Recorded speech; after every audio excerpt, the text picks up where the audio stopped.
Hey everyone, welcome to GameFace episode 80. Look who's back. Matt is back in the house and ready to rock. We got a great show for you guys today. We are going to talk about the rumors about a Switch Pokemon game. And then we're going to talk about NieR Automata. I haven't figured that out yet. We'll try to figure it out on the show though. And lastly, I am about 50 or 60 hours deep in Mass Effect Andromeda. What is up with all those review scores? We're going to talk about it. Let's do it now.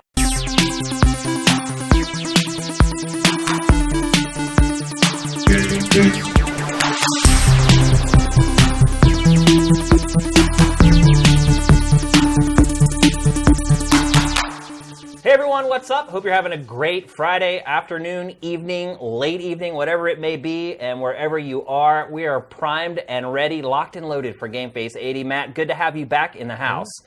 Good to be back. You hanging in there, man? Getting there. Yeah, it's tough, man. I had to put my cat to sleep not long ago, and I still have problems with it. So yeah, it's been like 3 months of run up to it, and I thought I was ready, and I was not. You're never going to be ready for that. You can't. I mean, cats are such awesome creatures. Like, they don't really ask for anything, and so whenever bad stuff happens to them, it's just hard. Well, I mean, I'd had her since I was in my 20s, and we were in San Francisco, and she came down to LA with us. And a lot of history. She's, she was there through all of it, and so that's actually one of the I hit like a weird existential nausea thing where after a few days where I was like, even if you get another cat, it's like, it's not only like it doesn't replace a cat, but it's like you'll never have another cat that lived through those years with those G4 years, those Tech TV years, that special time in my life that she was. It was like that's the hard thing to really kind of. It's like that's part of your life it's a real stark reminder that part of your life is over. Yeah, it is. And the other thing too about pets is that pets are always there. Yeah, it's like people in your life come and go. You hang out with people for a while and then you don't. You have a girlfriend and then you break up.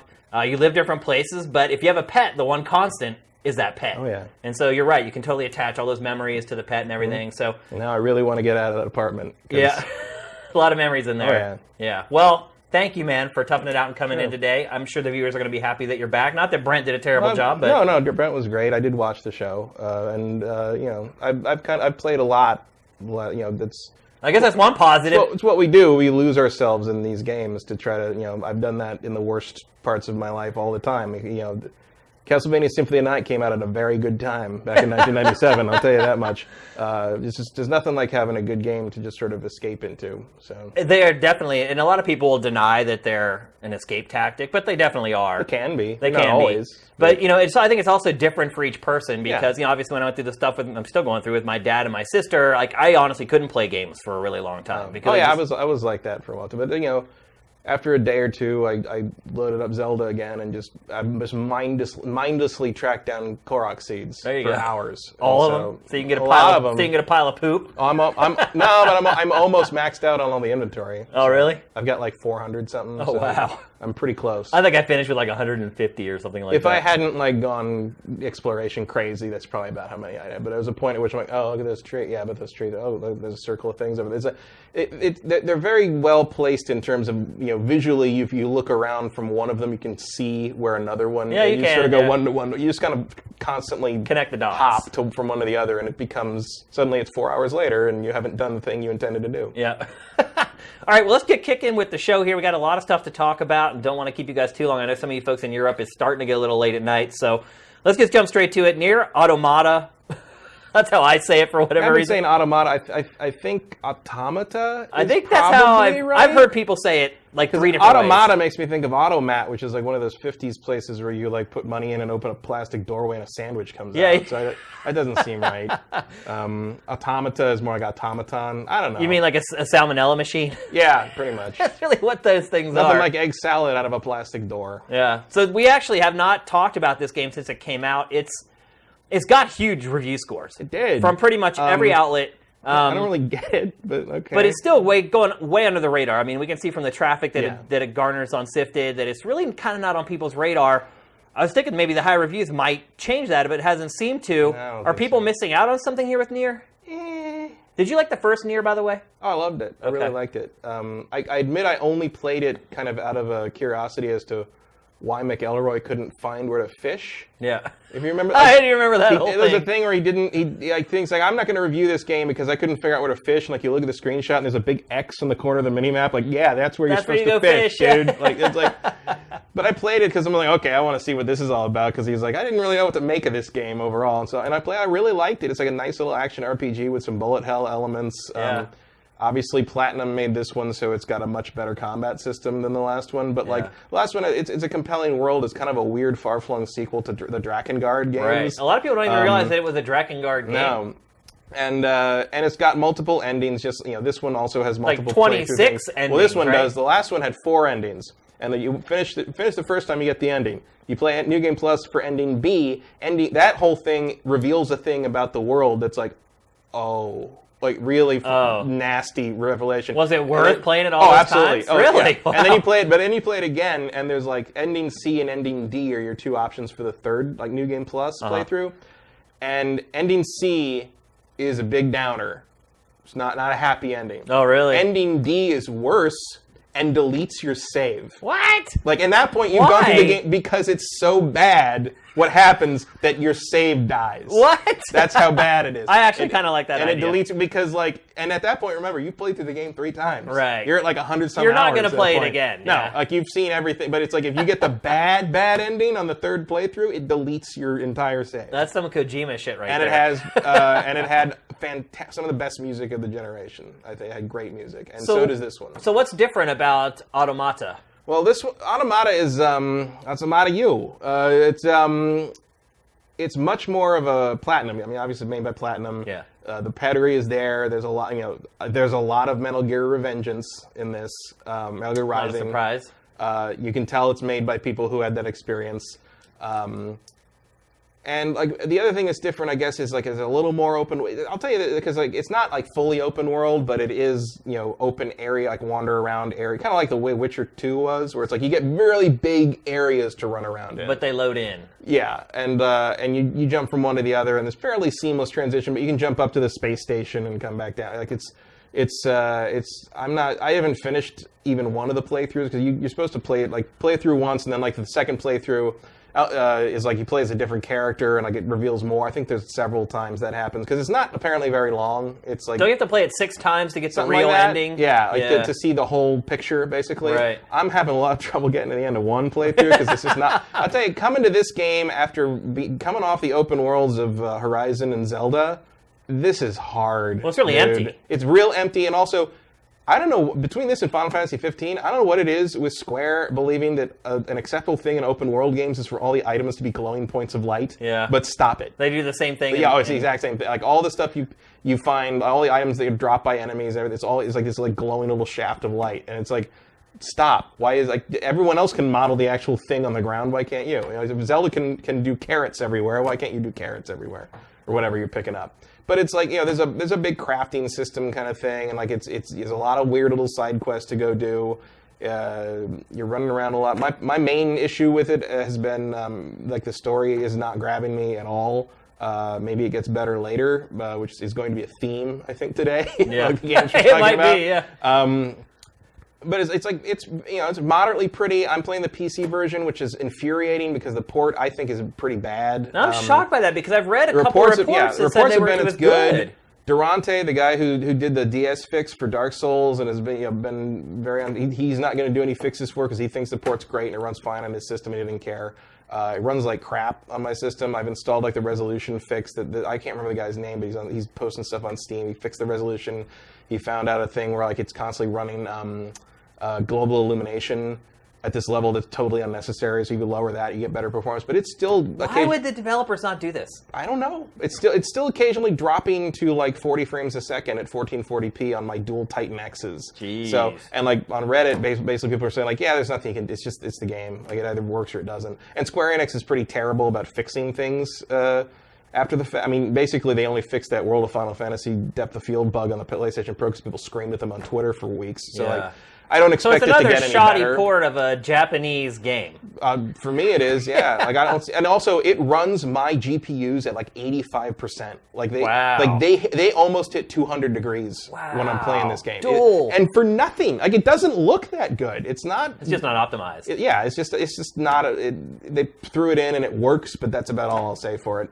I really kind of, and because the performance is not really particularly great, I kind of wish I'd gotten the PlayStation 4 version, just because it would have been simpler to play it on a. You wouldn't be going on Reddit trying to find hacks. It would just. I'd accept the 900p and the low and the drops in frame rate as part of the hardware deal, and I just wouldn't be worrying about it. But on my computer, it bugs me every time the frame rate tanks. Yeah. Well, that kind of leads in nicely to my next question: is the combat. I mean, it's a Platinum game. Platinum's known for its excellent melee combat. How does it hold up in this game? I mean, it's there. It's you've got like light attack and hard attack, and you can do various, pretty simple really combos early on, at least with merging one or the other. If you hold the button down, you get a different attack, and you can merge it. I mean, it's elegant. You can pull some cool stuff off. It's got the dodge mechanic that's so kind of defined Platinum for a while off Bayonetta. The dodge that freezes time and all that. So in this one, if you dodge right as the attack's about to hit you, then you get a pop-up attack on whatever it was that attacked you, and if you can pop that enemy up, you will launch them and you can hit them a bunch and juggle in the air and then like do like a slam attack, and it just basically gives you an advantage real quick. And then you have this little floaty robo thing with you that you can, like you're seeing here, it can shoot. It's like you can shoot with it like a bullet hell shooter almost. Now, do you manually control the shooting, or does it automate? Manually. You hold on it's right bumper. And how does it balance that so you're not just constantly spamming it? It doesn't. There's no cooldown at all. No, it just doesn't do very much damage. So okay. In theory, you could, low level guys you can rip through, but somebody on your level, like you're going to be you could like kill them in probably 15 seconds with your melee attacks, but it would take like a minute and a half with your gun. So what's the point of it? Of what? Of having them, if it really does no damage. Well, you use it for platforming, right? Don't you like hitch onto it and it like? Yeah, it does. Like if you hold the jump button, it does kind of like it's like a hover sort of thing. I mean, he's a character. Your robot thing is a character, and it talks. It talks. There's a lot of scanning stuff.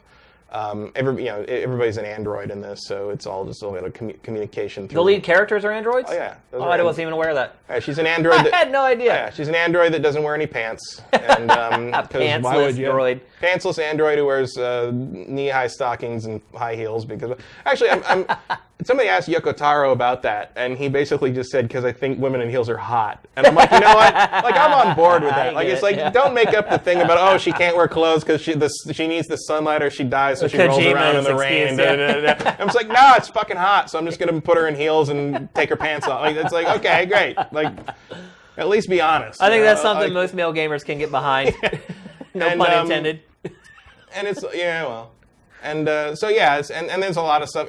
I know people have praised the story, but so far it's just the usual kind of like anime android, like what is love kind of bullshit. What is the story? The story is like it's. I don't know entirely how it ties in with the old stuff because I'm not going to get into it because it deals with like the ending of the original NieR and stuff. But so it does tie into the original game. Yeah, I mean you don't need to have played it. But I think you should play it because I think it's better than this game. You think it's better than this? I liked it better. Wow. I just like the setting a little more. But, interesting. But basically, humanity has been forced off of Earth by an alien invasion like 10,000 years ago or something, and so now all of humanity lives on the moon.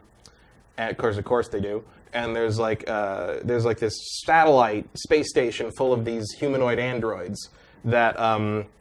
Their job is basically to go down to Earth and try to fight off all the robots that the aliens left down there and beat the aliens back and make Earth okay for humans to live on again. And so the androids are kind of like the that's one of the other things. Like the opening is this big attack on this installation where they've got supposedly this super weapon that you have to take out. And it tells you when you first start the game up, it's like there is no autosave in this game. You have to save at specific places, and we will tell you how to do that when the time comes. But there is no autosave in this game. And one of the tricks there if you die during the tutorial, you got to start the game again. What? And it's, I mean, and it counts as an ending. It's ending W. So if you die during the tutorial, like I died in one hit from the first boss, and it runs the whole credits in like maybe 3 seconds. Really? All the credits go by like super fast, and then it's just like game over. Try again, and then if you try it, you can like load it up, off your same save, and like you start again, and like that was like 20 minutes out, like gone. What? I specifically remember because I'd heard about that, and I was like, oh, it actually happened to me. Oh wow, look at that, this is happening. And I remember thinking like, man, if this happened to Shane, like that would be it. Like that'd be over. He would just been like, fuck you. Like that's the end of this game, you know. And then like you get like once you get past all that, like you go through all this other stuff, and eventually you run into this weird woman wearing a mask that's a reference to the last game, who knows she's in a video game. Oh, and basically, so it's self-referential. Yeah, and she's the only one who knows that. But okay. she basically tells you like, okay, the game doesn't auto-save. You have to save at these specific points. And there's a thing in the corner of the screen that tells you when it's okay to save. And like, but if you don't save, you're going to lose your. It's like I know games don't do this anymore, but like we don't do auto-save here. Do you think maybe later on they kind of bring that break the wall, the fourth wall, yeah. Like, and it becomes a part of the story? Well, they're definitely laying the seeds for something like that. I don't know if that. I haven't read spoilers for later in the game. I've probably only played like 6 hours or so. Okay. I'm not what you call far into it. It's not holding my attention particularly much, and I don't know if that's because I'm not super into it or because the performance issues and how much time I've spent trying to get it to run properly have annoyed me. So I wouldn't go entirely by what I'm saying here in terms of is it hooking me or not, because it might have hooked me if it just worked. That's kind of why I wish I bought the PS4 version, so it wouldn't be loaded down with baggage for me. But it's cool, and but there's a lot of stuff where it's like, the androids are struggling with whether they're human. Like like there's a thing where like your assistant here, the boy, because they're wearing blindfolds because they're, and when they realize things, they take their blindfolds off because that's how deep the metaphor goes. I mean, her name is 2B. Oh, really? Her name is 2B, as in or not to be. Like that's the level. Oh, I see now how the robot's useful. Yeah, for the bullet hell stuff. So you basically can always be doing damage to bosses. Is kind of. Well, also you're taking out some of the bullet hell bullets. Oh yeah. Like, and you can see you can't take out the dark ones. You can take out the light ones. So it's kind of like Ikaruga in a way. A little bit, and it actually does. I mean, the beginning of the game is actually a top-down spaceship shooter. Oh, really? Like there's a lot, just like NieR 1. There's a lot of variety in gameplay. Like there's side-scrolling sections. There's top-down sections. The bosses are all different styles of boss battle. I mean, there's a lot of variety, and it's not just running around. I mean, there's a lot of running around the open world doing fetch quests for people. But if you want to just kind of barrel through it, it's not repetitive in that regard. I wouldn't say it's got a lot of variety in it. But there's a lot of stuff where it's like the guy there is like early on. It's just like. Is like, yeah, it's great to have you. I'm a scout, so usually I don't have anyone to talk to. And she's like, no emotion. We're only here to do a mission. I'm like, so it's like there's a whole thing where like the androids aren't supposed to be emotional about things. I'm like, but they do have emotions. So it's like, why did you give the androids emotions if they're not supposed to be emotional? It's because otherwise you wouldn't have this story where they can go around. It's like the android walking around asking what love is and all that. It's just like last week you said something about how like it doesn't look very anime to you, and I think you're crazy. Really? Because it screams Japanese to me. Like as soon as you play it, and like the weird awkward straight translation dialogue about like all the weird interfaces, like don't call me ma'am, and then all the weird politeness things and all that. Yeah. I mean, I haven't played the game, so I haven't experienced that stuff. Just by the promotional media I've seen, it doesn't look like a Japanese game. I think it's super Japanese. I mean, for one thing, American cyborgs generally don't have no pants and a flowing miniskirt. And it's like. And it's funny because like they do sort of downplay that in comparison to some of the preview material, because it's like I remember you saw the preview material where it's like every time she climbed up a ladder, it was like here you see Honolulu, it's like that's like the first trailer, like the longest shot in the first trailer is a crotch shot. The camera seems to dodge that more often now. They seem to maybe they altered that a bit, but like it feels a little primitive compared to the open world games we've played this year already. But if you're ready for that, I think it's a nice kind of breath of fresh air in a way. Wasn't this Platinum's first quote-unquote open world game, really? Yeah, I guess so. Yeah. So maybe for a first try, it's not so bad. Yeah. Not that matters when you're deciding whether to buy a game or not. I don't think the open world helps it much. I think it's mostly just a lot of transit time because there isn't really a lot of fast travel as far as I can tell. Like There's like a surfing thing I saw there. Oh yeah. Oh, you can. Yeah, you can. Well, because if you do the dodge and keep holding a direction, she sprints and she has unlimited sprinting. And in this desert area, if you go down hills the wrong way, you will kind of slide down them and stuff. It's both a faster way to get downhill and a way to limit where you can go. One thing I would say, if you can kind of get past sort of and you're seeing some of the performance problems here from my version actually does run better than that. I will admit, but if you can get past kind of the by rote side quest design and sort of the standard issue anime, what is love Android story, there's a lot to like in here. I'm surprised it got like 9s and so not because it doesn't deserve it in my opinion, but just because I guess I wouldn't expect mainstream reviewers to really pick up on the good points of this game so quickly, Interesting. I would have expected more like that one reviewer who basically said, I don't remember what outlet it was, but they basically said, we got to the credits and we said we don't want to play this anymore. And everyone roasted them because, well, there's 5 more storylines to play through, even though the game doesn't tell you that. Yeah. But I feel like, if you get through that much, that's like a 10-hour or so playthrough. It's like I feel like if you don't like something after 10 hours, it's okay to put it down. Yeah. Why would you torture yourself? Because that tells me as much as anything else. It's like okay, people are like, oh, they didn't finish the game. It's like, yeah, but still, the fact that you didn't want to finish the game tells me something. But is that not finishing the game? Is replaying the same game over and over again not finishing the game? That's a very. This game makes that question very interesting. An interesting conundrum. Yeah. Because you saw the credits, you finished the game. You completed all the content, right? But you just didn't watch cinemas, apparently. Yeah, but the content in the subsequent playthroughs is different. Oh, it is? Yeah, somewhat. So there's different levels and enemies? I think. Okay. I'm not entirely clear, because I didn't want to, Where do you draw the line, though? I mean, you play it 30 times, and you've played it enough? It's like it's a gray area. It's a similar thing like Odin Sphere, where it's, Odin Sphere, you got to play through that 4 times to really see everything. Yeah. But I feel like you don't need to play through it 4 times to see everything, if you know what I mean.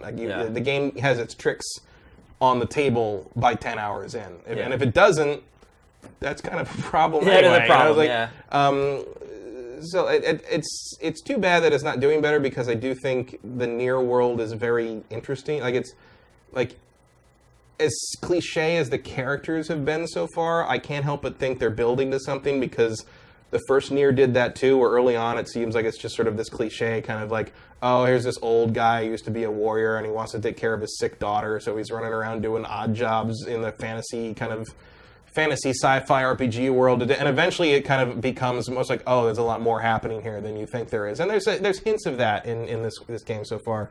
But as an early, what I would probably classify as early impressions, even though I am 6 or so hours into it, so far I'm not seeing what people are freaking out about. But I'm going to keep going. I'm definitely going to keep going. One last thing I wanted to ask you about is, to me, and again, I have not played any of this game at all, but just watching the promotional media, watching the gameplay we're seeing right now, it seems to be far less over the top compared to most Platinum games. Is that a fair assessment? I would say that's a pretty fair assessment. Especially when you consider games like Bayonetta. Yeah, it's not as crazy over the top in terms of how the combat system works, but again, maybe later once you've upgraded your weapons and stuff, it is more like that. But it seems more like you're going to take maybe a combat system, not on the level of Bayonetta, but maybe on the level of Transformers Devastation, and insert it into an action RPG semi-open world game, and that's not really something you see very often.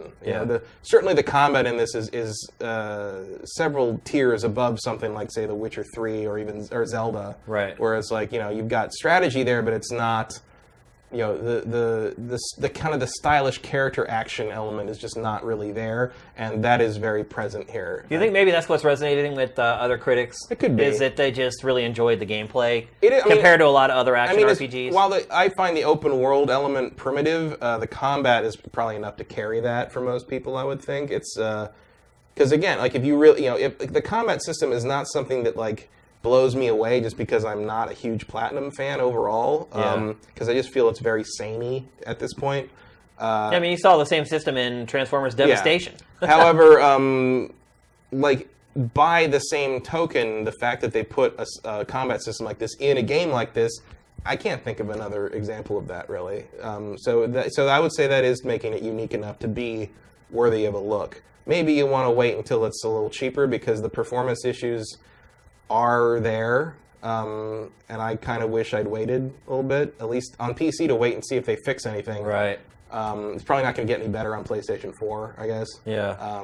But I guess we'll see. I mean, Square, I've been very unimpressed by Square's unwillingness to fix things after you're right. release recently. Yeah. I'm frankly, there's been a lot of talk about the Kingdom Hearts remasters coming out on PlayStation 4 and how there's a whole bunch of bugs and weird things in the remaster that were not in the old remasters, and now the English version has a bunch of new bugs introduced into it. And they just tweeted today that there's going to be a day one patch that brings it up to par with the Japanese version, which still leaves a whole bunch of stuff broken. Oh yeah. But like, at least they're doing something about it. So maybe they'll turn around and do something on NieR. And maybe the guys. Maybe we finally figured out the breaking point for Square Enix. Yeah. don't mess with Kingdom Hearts. Yeah. That won't necessarily translate into better support for NieR, obviously. But it would be nice to see them work a little on this thing because it needs optimization on, it looks like, all platforms. Because I don't see any reason why this game shouldn't run better on PlayStation 4 look, Pro. it's barren. There's not really much nothing. happening It's just here. a bunch of sand and a couple of buildings. And again, the global illumination setting, which you cannot change unless you use that user mod patch that the guy put on. And see, the hitching here is very similar to what happens on my computer, except not as often. And once I put that, I was getting like 40-some frames a second in general in the open world with dual Titan X's. Like that, which is insane. I know for a game that looks like this. There's no reason for it. And once he did the updated fix and I changed the global illumination setting down, which doesn't really change the look of the game much at all, I got those 20 frames back. Interesting. Almost. It still dips. Yeah. But for reasons I can't explain. Certain particle effects, I guess, do it. It's very weird. But the frame, I got 20-some frames per second back after I adjusted that setting. The other weird thing is it's got some kind of constant anti-aliasing thing happening that you can't turn off. So if you turn anti-aliasing on in the options, it's applying anti-aliasing to something that's already anti-aliased, so it looks worse. Oh, right. So it creates stair steps. Yeah. So it looks better if you turn all the anti-aliasing off in the settings and turn ambient occlusion on. Interesting. Also, if you have ambient occlusion on and you have anti-aliasing on, the higher the anti-aliasing, the worse the pop-in gets. I can't even explain some of the stuff going on technically in this game. And that's kind of, you can see that I'm very preoccupied with the technical problems to the point that maybe I'm not paying enough attention to the game. Who would you recommend this game for, if anybody? Platinum fans, for sure. Don't expect Bayonetta 2 in terms of combat complexity, but it's there. You'll recognize it. You'll feel it. You'll like it, I think. Anyone who wants kind of a action JRPG thing, but with more of a twist, it's got a really interesting combat system. It's got a very interesting post-apocalyptic world. It does not fall into the visual anime tropes. Right. That's why I kept saying it doesn't look like a Japanese game to me. It looks like a Japanese game to me because I am well versed in kind of the post-apocalyptic, maybe Appleseed, motif. Yeah, that kind of thing. I'm Appleseed maybe defines the whole post-apocalyptic future Android What Is Love thing. Yeah. For me, but this is Dominion Tank Police, that kind of stuff. This stuff is there for sure. It's just not the kind of big-eyed moe kind of what we're usually used to from the Tales of games or something. Gotcha. I was also mentioning the Tales series in the chat, actually. Yeah, the Tales games seem like they're trying to kind of attempt some of what this game is doing, but I think this game does it better. Oh, okay. Because Tales games have the action combat as well, but they ain't Platinum. No, definitely not. Let's be honest. Even as someone who's not going to call Platinum the end-all, be-all of, this game plays way better than any of the 3D Tales games have, in my opinion. Well, that's encouraging for people who like the Tales games. Yeah. It's just, it doesn't have the visual appeal of this in the same way. I think, I like the way this game looks more or less. I don't see any reason why it shouldn't run better. Yeah. But I think the world is very interesting and unique in terms of what, it wouldn't be that unique coming out of maybe a Western studio, but I think it's unique in terms of being combined with the take on the story and themes that they're after. I can't say for sure whether those will be satisfying in the end because I haven't finished it by any stretch of the imagination. But it feels good. It feels good to be in the world. I mean, not like in the sense that it's a pleasant world because it's not, but it's like I feel like they've got an idea and they're building to something and they're gonna get there basically. You know what I mean? Like, kind of like Horizon, where it's like, oh, this has been thought through. Yeah. Like there's a feeling of there's a curation here and what they've put in this world and like kind of the way they've set things up and the way these buildings have been destroyed and the things you see in the various locations, they're put there for a reason to tell you. A wordless, kind of like Fallout 3 did with like it tells a wordless story in how this world fell apart, and I think that I always like that in a game, and I think this game pulls that off pretty well. All right, well, let's move on. I'll be interested to hear other people's comments. Oh yeah, and then someone said that the cutscenes are 30 frames a second, really? Whether you like them or no not, matter what, and they chug. The cutscenes chug. Really? The frame rate drops during cutscenes sometimes. I guess because they're loading something and sometimes they just get the wire. But yeah, on my super beast of a computer, it runs the cutscenes at 30 frames a second. It happens on PS4 every as well. platform, yeah. But the frame rate drops during the pre-order cutscenes. What the hell is going on? That makes no sense. No. So technically kind of a mess in places, at least in terms of optimization. But overall, I'd say worth suffering through at $40. $40. I'd say wait for $40. All right. Unless you're like a crazy platinum must-have-it fanboy. Which means you already have it. You already have it. You don't need to. They've already finished it the 6 times at least. They're already through the whole thing. And they're like, oh, he doesn't even know. He doesn't know how amazing it's going to be on playthrough 5 when the shit hits the fan. And I believe you. When you, frankly, I mean, I played NieR all the way through that. I believe you that because NieR already has proven that the subsequent playthroughs pay off. It's not just playing the same game again. At least it wasn't on the first game. So I don't. Not the first game because it was a Dragon Guard Actually, the second, Yahtzee got into that a little bit. Yeah, he did. Well, yeah. So I was like, that was a pretty good episode. Yeah, I liked it. Zero punctuation. Yeah. All right, let's move on. We're going to talk about the Switch. Switch. How long has the Switch been out now? About 3 weeks, 3.5 weeks. Yeah. Stock is finally coming back in. Well, it was Friday, so it came out on a Friday. Yeah. So it would be exactly 3 weeks. 3 weeks. Yeah. So stock is finally starting to come back. Here and there. Yeah. GameStop came back briefly on Amazon earlier today and sold out again in 15 minutes. Yep. GameStop is saying that right now the way it's tracking, it could be as big as the Wii, which anything GameStop says I take with a grain of salt because obviously there's a bit of a conflict of interest there because it's GameStop's job to drive hype to get people to come into its stores to buy stuff. And as we saw from the delisting of them from the New York Stock Exchange, was it hardware sales down something like 29%? Yeah. They need foot traffic. Yeah, for sure. People are finally learning that there's not really any reason to buy anything. Well, wait, were they really delisted from the stock exchange? They're about to be. Oh, because I know Mad Catz was yesterday. Are you mixing up those stories? I'm mixing those stories up. Their stock was way down. Yeah, That's what it was. GameStop Mad Catz was getting delisted. GameStop had a really poor Q4, down 14% year over year.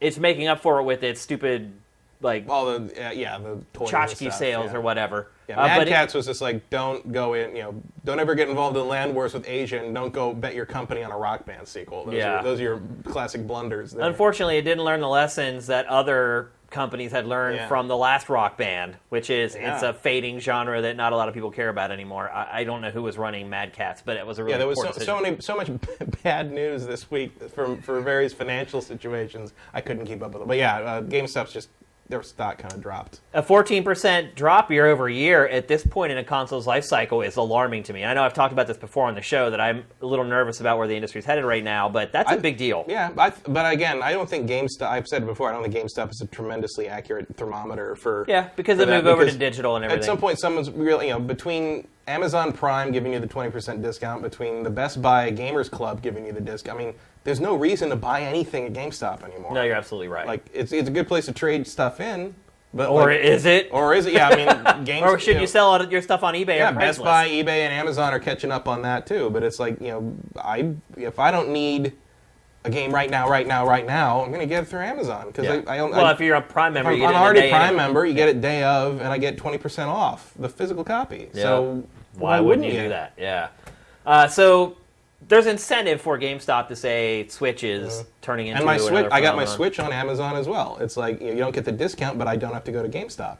And I would also say anecdotally, looking at the Switch and the Wii, it doesn't even seem like it's in the same class to me. Because when the Wii came out, if you went on Facebook, everybody was talking about if the you Wii. turned the news on, Right. It was just Wii. And I haven't heard I haven't home. seen anything on the national news or the local news about Switch since launch day. Even launch day, the stories were sporadic. Well, I think you're gonna have to wait until how it happens in the holiday season to know one way. I mean, there is still the possibility that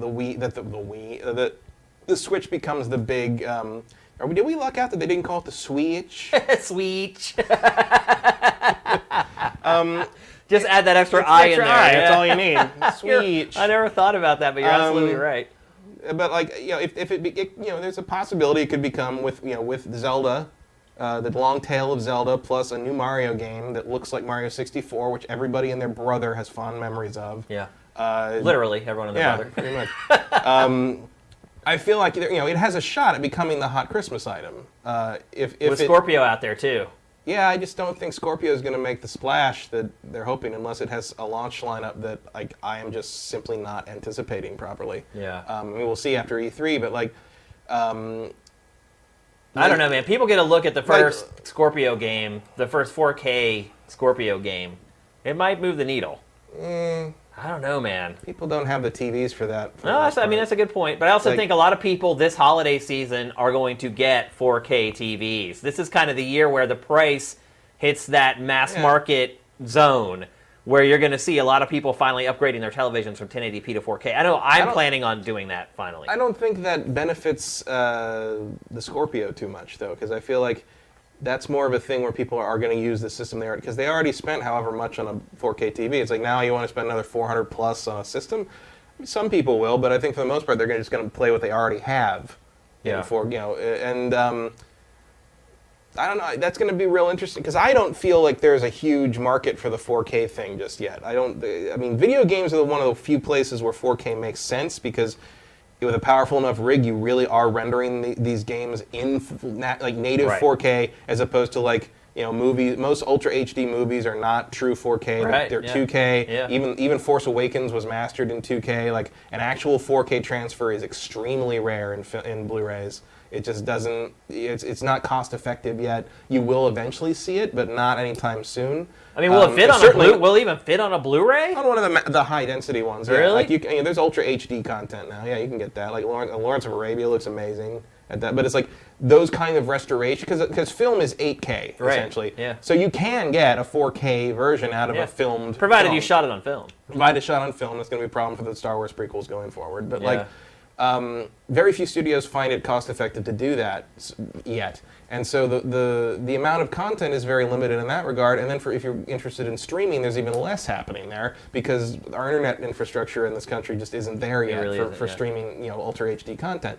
So to me, now, by the way, all our browsing history is going to be sold to advertisers. Yeah. I don't know if you saw that. Holy cow, man. They passed that law underneath all the other stuff that was going on yesterday. Yeah, that's pretty scary. First, they have to get Google to give it up. Yeah. But well, I mean, no, they're getting it from internet service providers who will sell the data to advertisers. Yeah, that's some scary stuff. So anyway, people voted for no net neutrality, so that's what we wanted, apparently, right? Not what I wanted. So tyranny of the majority. No matter how you look at it, Switch is off to a good start. Pretty good. I don't think you can really argue with that. I mean, you were always going to sell those 2 million out to the Nintendo faithful. It's we don't know until. Why isn't Nintendo not putting numbers out yet? Is my question. Didn't they say they sold through the whole thing? They didn't say what it was though. They didn't say how many they sold. Yeah. I think before it launched, they said they wanted to have 2 million available for the launch window. But they usually, when you have big sales numbers, you put out a press release saying we have big sales numbers, and we haven't seen that from Nintendo yet, which just makes me a little nervous. Well, I mean, the launch sales, I don't know if they tell you much, because if you look the Japanese launch numbers were it did very well.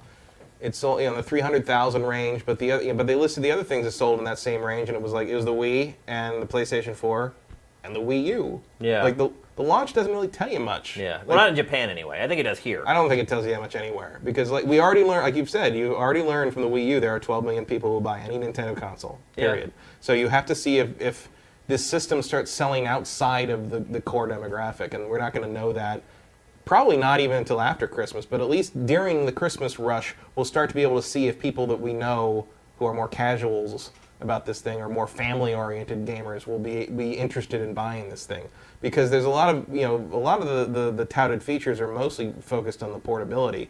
And like, it's not that great a group system. It's probably pretty good if you can gather a bunch of people that have one to play Mario Kart together. But first you got to find, it's like, if you've got like 4 kids, you're probably not going to spend $1,000 buying like 3 Switches for them. And all that. Yeah. I mean, everybody needs their own Mario, or you can play split screen on the dock, which is fine. Or you can, the commercials seem to indicate that they expect you to play 4-player split screen on that little dinky screen with the little controllers the size of your nose, and I just don't think that's going to fly. Yeah, I don't either. So I think we can both agree that it's come out of the gate about as well as could be expected. But the big question now is, now what? Because since the day that I finished Breath of the Wild, I have not turned on my Switch. No, that's not true. I did turn it back on because someone found a new way to resync the left Joy-Con. I turned it back on to do that and test it out.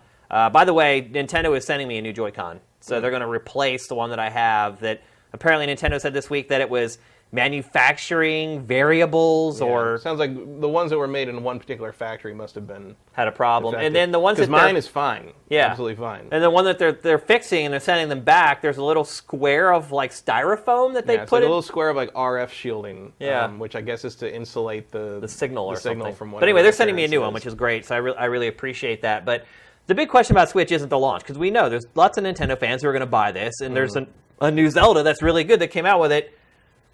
Everyone's playing Zelda right now. What happens after that is the question. And so... Well, it goes into the drawer until Mario comes out, basically. I mean, there's people that want Mario Kart or Splatoon 2 or whatever. Yeah, Splatoon 2, I think the beta started now.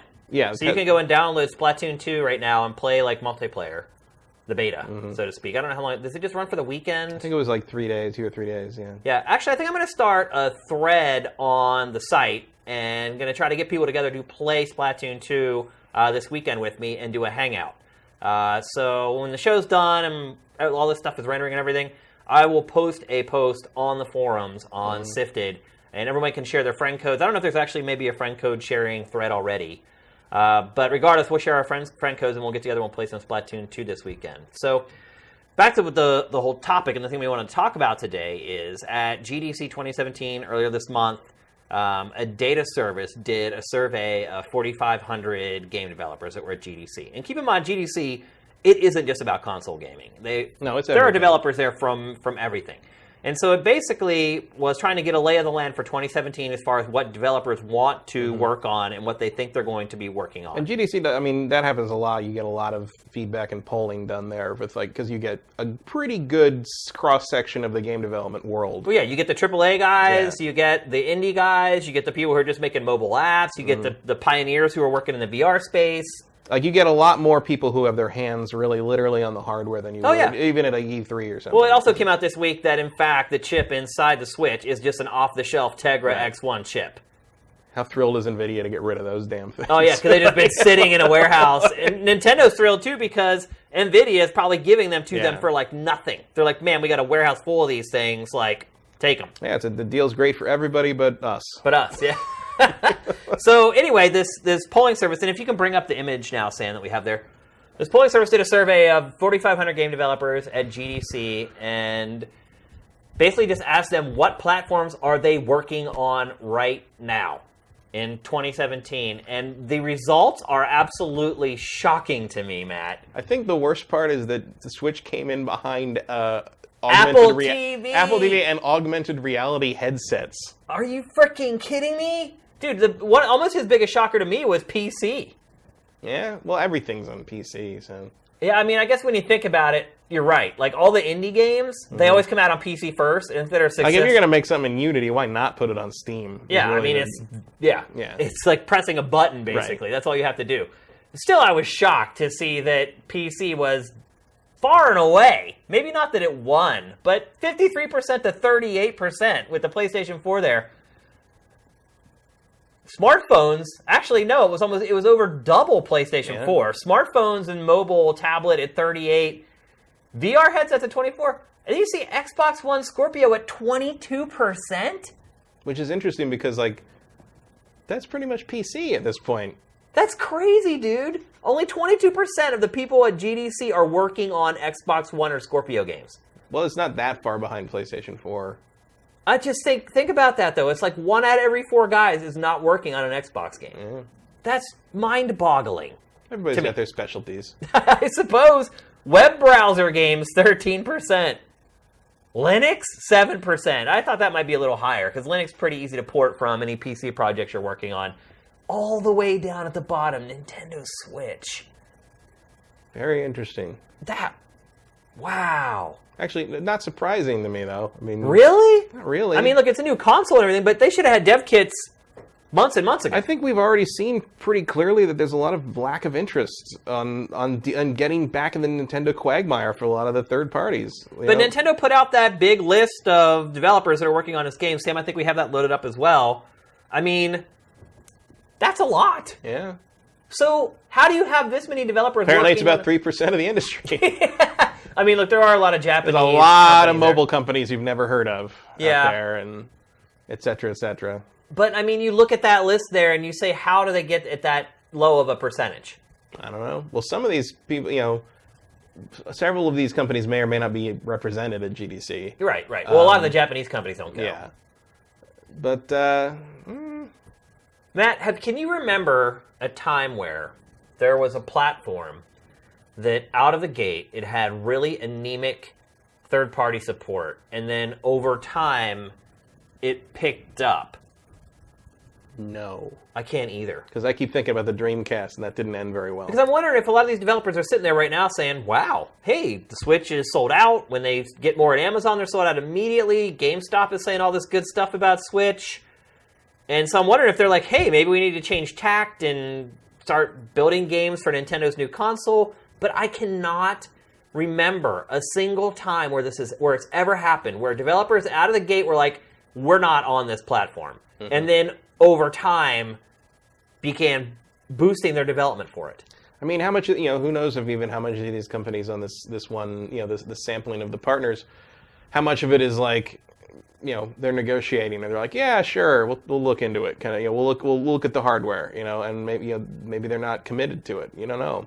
And again, like, yeah, it sold out when it came out, but we don't know, 2 million install base is not amazing, especially, historically, Nintendo systems sell Nintendo games, and like it's kind of like unofficial wisdom that like if you're not published by Nintendo, your game is not going to sell nearly as well as a Nintendo game. So, like, I think that's what the graphic says, gun shy. I feel like developers are gun shy. Yeah. They've been burned before by the Nintendo platform, publishers and developers.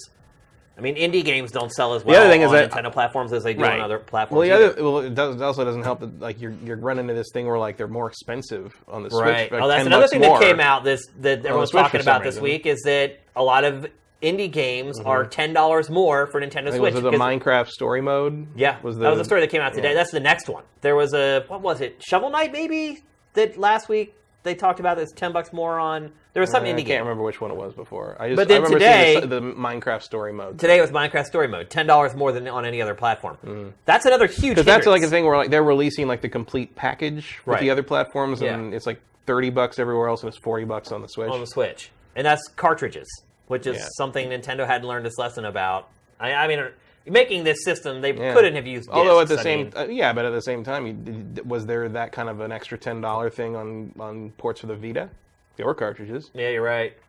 And I mean, those cards for Vita obviously were really expensive, the memory, because otherwise they wouldn't be charging us an arm and a leg and another leg for the memory cards for it. Now, it could be that like because Sony is a major electronics manufacturer, they probably had a better deal on making those than Nintendo does on their cartridges. You would think Nintendo at this point, though, would have ins with all these manufacturers because it's been making cartridges all along. Yeah. It's never stopped.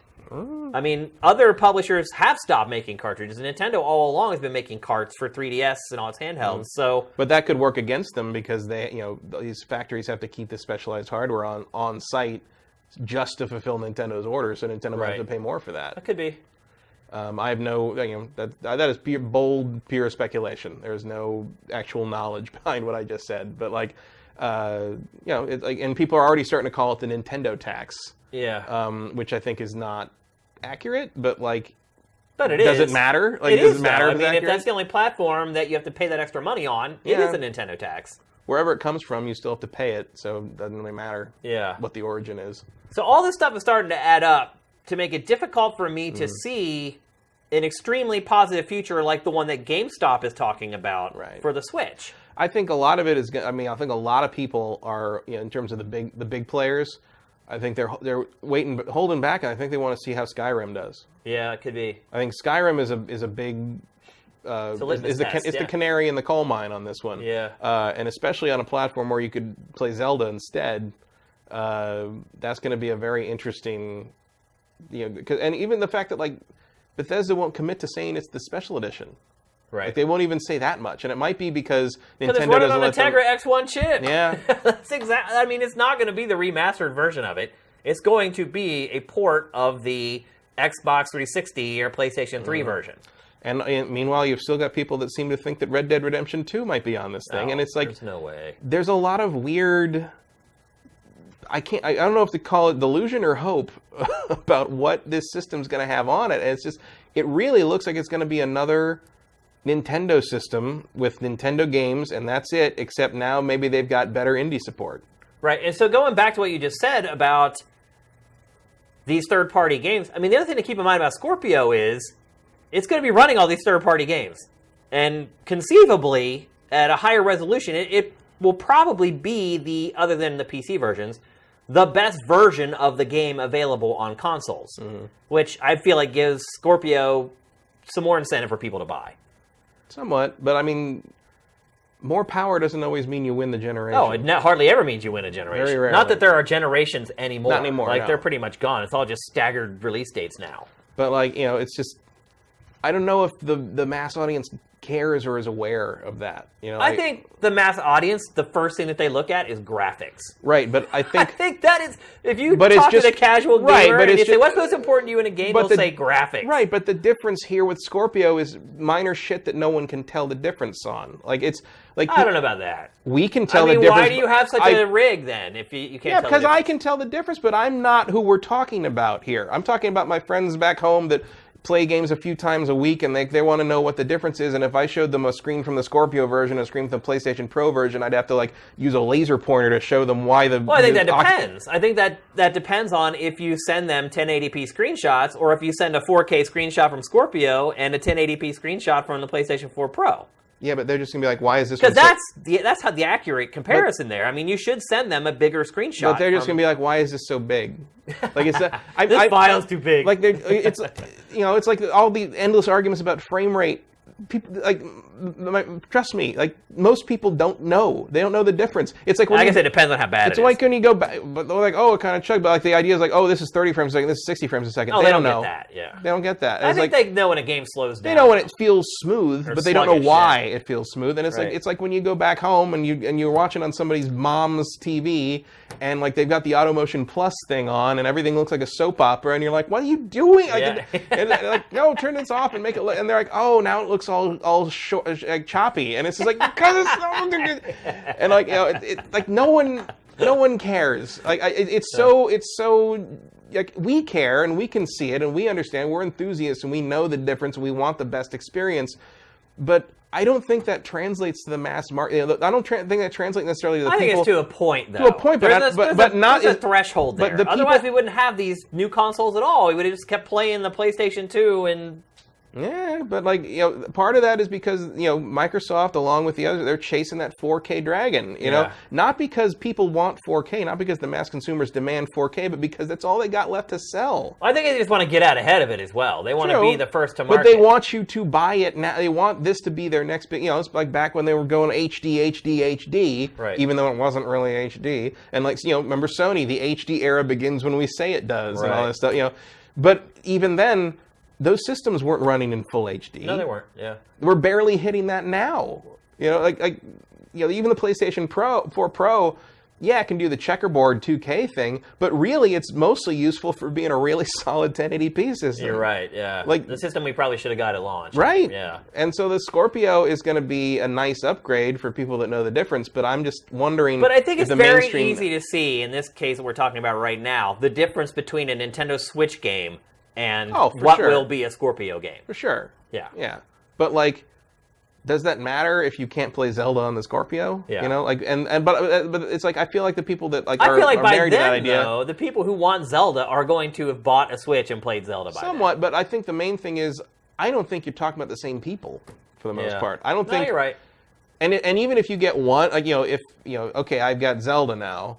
Does that mean I don't want a Scorpio? Well, I don't want a Scorpio because I have a PC, but like that can run stuff better than Scorpio. But if I'm like in the market for a console and I've got Zelda and Mario now, does that mean I'm not looking at Scorpio and thinking like, ooh, that's pretty cool? No, I think you're either looking at people that are interested in both things or you're looking at people that are interested in either thing. It's not someone making a decision between them. It's more about making a decision between which one you get first. And I'm wondering at this point if that decision might be preemptively made by the fact that it's probably going to be easier to buy a Scorpio than a Switch as Christmas approaches. I don't know. I mean, it'll be, 9 months out from launch at that point. I'm sure Nintendo has gone on record saying it's ramping up its production. I think eventually they're going to satisfy demand. You're going to be able to walk into a store and buy a Switch. Well, you can still do that. You can walk into a store and buy a Switch in Europe, but like in America, it's still very hard to get. But that's what I'm saying. I think I think it will. I think even in a couple months you'll be able to walk into a store. Well, you would like to think that, but you still can't buy an NES Classic Mini, can you? Yeah, that's true. Where the hell are those things? Like, if they can't get that out the door, what chance do they have getting a Switch? Because it's so simple. What's in those NES Classics? Nothing. Like, it really isn't. And it's not like it's news that's popular. Yeah. It's been out since November. So let's get back to the topic. Matt, do you see Nintendo having the ability and the wherewithal to kind of turn this around? So when GDC rolls around next year, and actually that's a good way to phrase it. When GDC rolls around next year, what do you expect that percentage to be? It's got to be higher, obviously. Yeah. But where do you think it's going to be sitting? I think it'll be like 13%. 13? I think it will at least beat the AR goggles. How about that? Well, I think it'll beat Linux. That should be Nintendo's goal. Let's beat Linux. Well, it's uphill battle. It already has all the indie games. Yeah. Pretty much every indie game is coming to Switch. So that's signed, sealed, delivered. And remember, like, you're looking at this kind of thing. So if you're, like, say, like, all the developers that go there from EA, only the people working on FIFA got to check yes on the Switch. Right. So, like, everyone else that works for EA there said no that on was the going to be Switch. my next point, is So, that like, no matter how much time goes along, those third-party games, multi-platform games, are never going to come to Switch. So 13% is probably a pretty good estimate. I would say maybe a little higher, maybe 20. Because, again, I think Nintendo's making a big push for indies, and at GDC in particular, there's tons of indie developers. I don't think it would get out of the teens. Really? It would be under 20%. Wow. I would be curious to see kind of that same If you've only data got people from... at 22% on the Xbox One, Oh, that's a good and point. Scorpio, you're not reaching parity with Unless with the Switch does what GameStop is saying, and it does. I mean, become if it really does become like the next Wii, and it becomes that thing, like the Wii, where everyone's going, and then the Wii suddenly blew up, and everybody couldn't ignore it anymore. Yeah, it could be higher than that, but I don't think that's going to happen. I mean, you think back to the Wii; as successful as it was, it did not have a lot of third-party support. Right. So, and even if it did have some third-party support, it didn't really do the third parties any good. Right. Because except for a few But it didn't things, sell. Yeah. it didn't. Carnival Games and a couple. And again, things like that. gun shy. Like these publishers and developers have been burned by Nintendo hardware for a while. I mean, let's not forget, one of the staunchest third-party allies of Nintendo has been Ubisoft, and they have 2 Wii U games that they never released because it didn't make financial sense, even though they were done. And I mean, if that is actually the embodiment of gun shy, because Ubisoft is the one publisher that has stood behind Nintendo all this time, and look at what they had for the launch of Switch, a port of Just Dance. Yep. Yeah. Didn't even get like a better version of Syndicate. No, exactly. It was nothing. Well, I don't think Syndicate can run on like Watch Dogs Switcheroo or something. Assassin's Creed Syndicate running on the Switch would probably run at about 4 frames per second. Didn't they have a 360 version of that? No. No, it was the first Assassin's Creed that didn't have its feet in both. Okay, yeah, but a Unity Switch. Yeah, why not? Because people hated Unity. Well, it's all patched up now, and it's actually good. Yeah, but nobody believes that. Right. You try to tell someone that, it's like, no, it's terrible. It's like, no, it's all right. Like, now that it actually works, it's pretty good. It's not bad, yeah. I don't know. It's going to be interesting to watch this all year, see how things change, see what happens when the mania is over, and Nintendo has to start earning its customers with something besides Zelda. And to see what happens with, E3 and what else is in store for the end of the year and what Scorpio has to work with for the holiday season. And, like, just as the kind of reality sort of sets in, I'm like, yeah, like, the major multi-platform games are not going to be on the Switch. People are not going to make fancy, gimped versions of mainstream games for the Switch to run on its hardware because it doesn't make financial sense. And, like, that's just going to continue, And I know, like, you're looking at kind of maybe a greatest hits old style port. I mean, there's like rumors of, like, if Skyrim sells well, they might do New Vegas. Right. On it. And it's like, yeah, I mean, portable New Vegas is pretty cool. Yeah. Like, that's a nice idea. Yeah. And it certainly would run on it because that engine is ancient and it really wasn't that amazing looking a game, but it's a great game. Yeah. Would I buy that? No. I have that game twice already. Right. I don't need another version of it. I don't intend to take it. Well, look, there's lots of people who have been on Nintendo platforms all along who have missed out on all of this. And there's a lot. It appears to be people that want a portable version of these things, hell or high water. So it's like if you really want to play Fallout New Vegas on a train, I guess that's your option. But like, I don't know. I just don't know if the fever is going to be there for non-Nintendo stuff, and I feel like the third parties are very aware of that. Yep. All right, we'll see. Just 3 weeks in so far, but lots of anecdotal evidence and some financial data from various sources. So it's not like we're just screaming in the dark here. Like, we do have some touch points that we can kind of use as reference points to kind of figure out where everything's headed, but it's still way too early to make any calls. I did also notice going to a couple stores on the way over here, they don't have the actual consoles, but they have everything else. Oh, really? Pro controllers, every kind of accessory you could ever want, like, everything is there. So that's good news. If you're looking for a Pro controller, you might be able to walk into a store and get one. I was at a Toys R Us on the way over here, and they had 5 of them. Oh, wow. Just lined up in the and they had the the Zelda amiibos, which were going for crazy amounts of money. You're seeing, like, the Toon Link and Zelda were going for like $100 or something, and like, wow, they were like on clearance at Target the week before because they couldn't get rid of them, and now there's like, some people now people have a use for them. Yeah, yeah. So they're getting the accessories out there. Just need to get the systems out there. Yeah. Oh, if you need a gray Joy-Con, Best Buy's got you covered. Oh, Target and Best Buy have tons of them. The neon ones are gone. But the gray. So you think the neons are more popular, or you think they just didn't restock the neons? No, I think the neons are more popular with the people that bought it at launch, for sure. Interesting. The neon systems. I'm glad I have gray. I'm glad Nintendo. No, I got gray. I'm happy with. I wanted gray, no question. But the neon systems go for like $50 more on eBay. Really? People want the hardcore fans want the neon ones. I'm surprised to hear that people would want mismatched colored controllers, but. Well, that's probably why the standalone ones are sold out because they're the opposite colors. Right. So if you want 2 blues or 2 reds, you got to get the standalone ones. And I told you the system is just here to sell us overpriced accessories. I've been saying that for months, and sure is. It's working that way. All right, let's move along. We're going to talk about Mass Effect Andromeda, but not what you think. And I know the graphic probably fooled you because it said Andromeda hate. So we're not talking about the game proper. We're going to talk about something that happened leading up to the release of the game last weekend. When people on EA's Early Access program had started playing the game early, they started uploading all the animated GIFs of the facial animation, and it turned into this huge crap storm over the weekend. And basically what happened is fans of Mass Effect went after the animators because, it's their fault, right? Including one woman who did not work on the game, apparently, and was not even employed by EA anymore. Not only went after her in deplorable, disgusting, nasty ways. Oh yeah, but I mean, that's what people do to women in this industry now. So. Why is that, Matt? If I knew that, I don't know. Like, they're pathetic weirdos. That's all I can. I don't know. I don't know why anybody would go after anyone specifically for that over a game that they ostensibly like, or even if it turned out badly. I mean, hell, I've actually sat down and confronted some of these people that made games that I was disappointed by, and I never did that. Like, the mindset is alien, although familiar to me, I guess I would say, because there's some terrible fucking people who like video games, apparently. It's disappointing to me.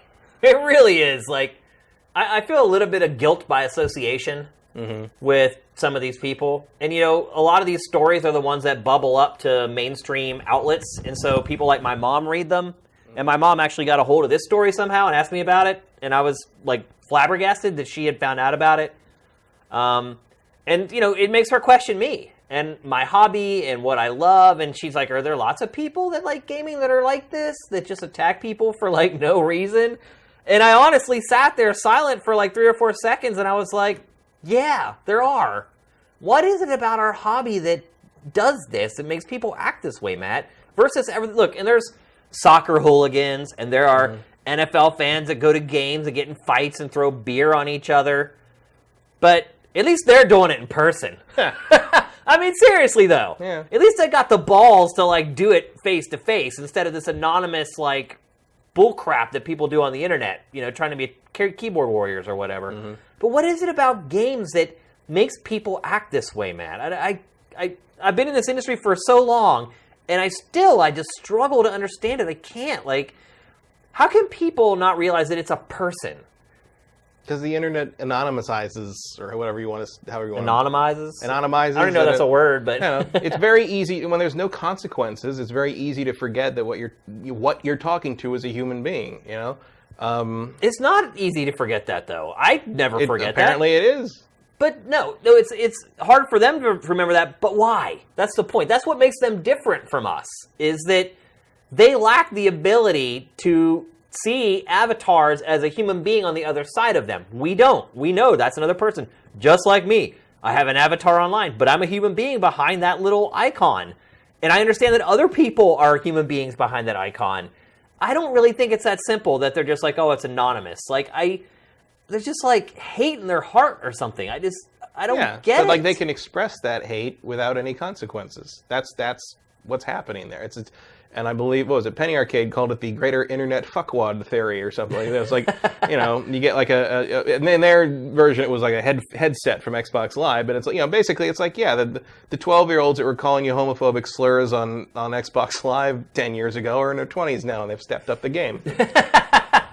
Like, I mean, I think that's kind of part of it. There's a whole generation that has learned there's no consequences for saying terrible things on the internet. But why do they still want to do it, though? Sure, there's no consequences, they can get away with it, but why do they want to?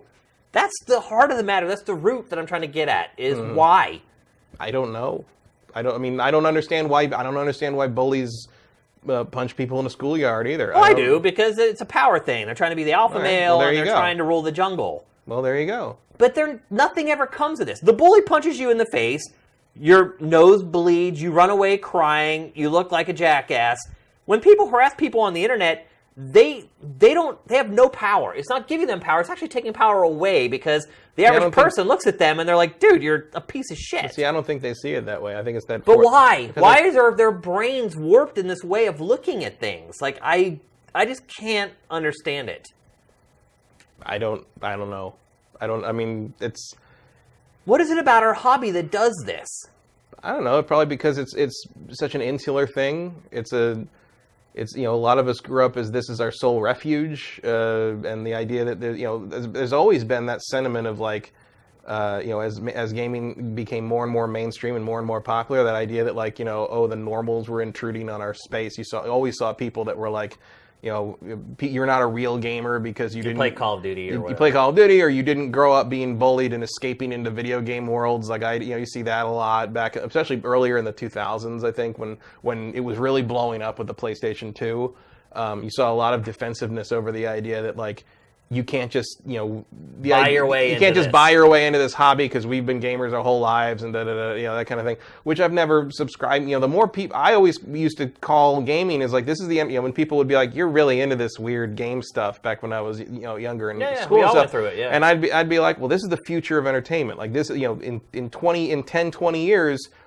your children are going to be weird if they don't play video games. And I was completely right on that. And I never got bullied hard for being a nerd or a gamer. I never really went through much of that. There were bullies, but they didn't pick on me for nerd or video game stuff. It was just because I was smaller than that. Or they're just bullies. Yeah. Right. There was no rhyme or reason behind it. I never felt like my hobbies made me a target. I mean, I think a lot of people did feel that way, and maybe some of that is kind of like a reverse lash out in response to having grown up that way. Here's one thing I would say, though, where I was treated differently for things I enjoyed doing outside of school was girls. As far as dating girls and kind of like the social classes in school of girls. Certain girls wouldn't have, back when I skated, wouldn't have nothing to do with skaters. Nothing. They wanted to date the football players, the soccer players, the basketball players.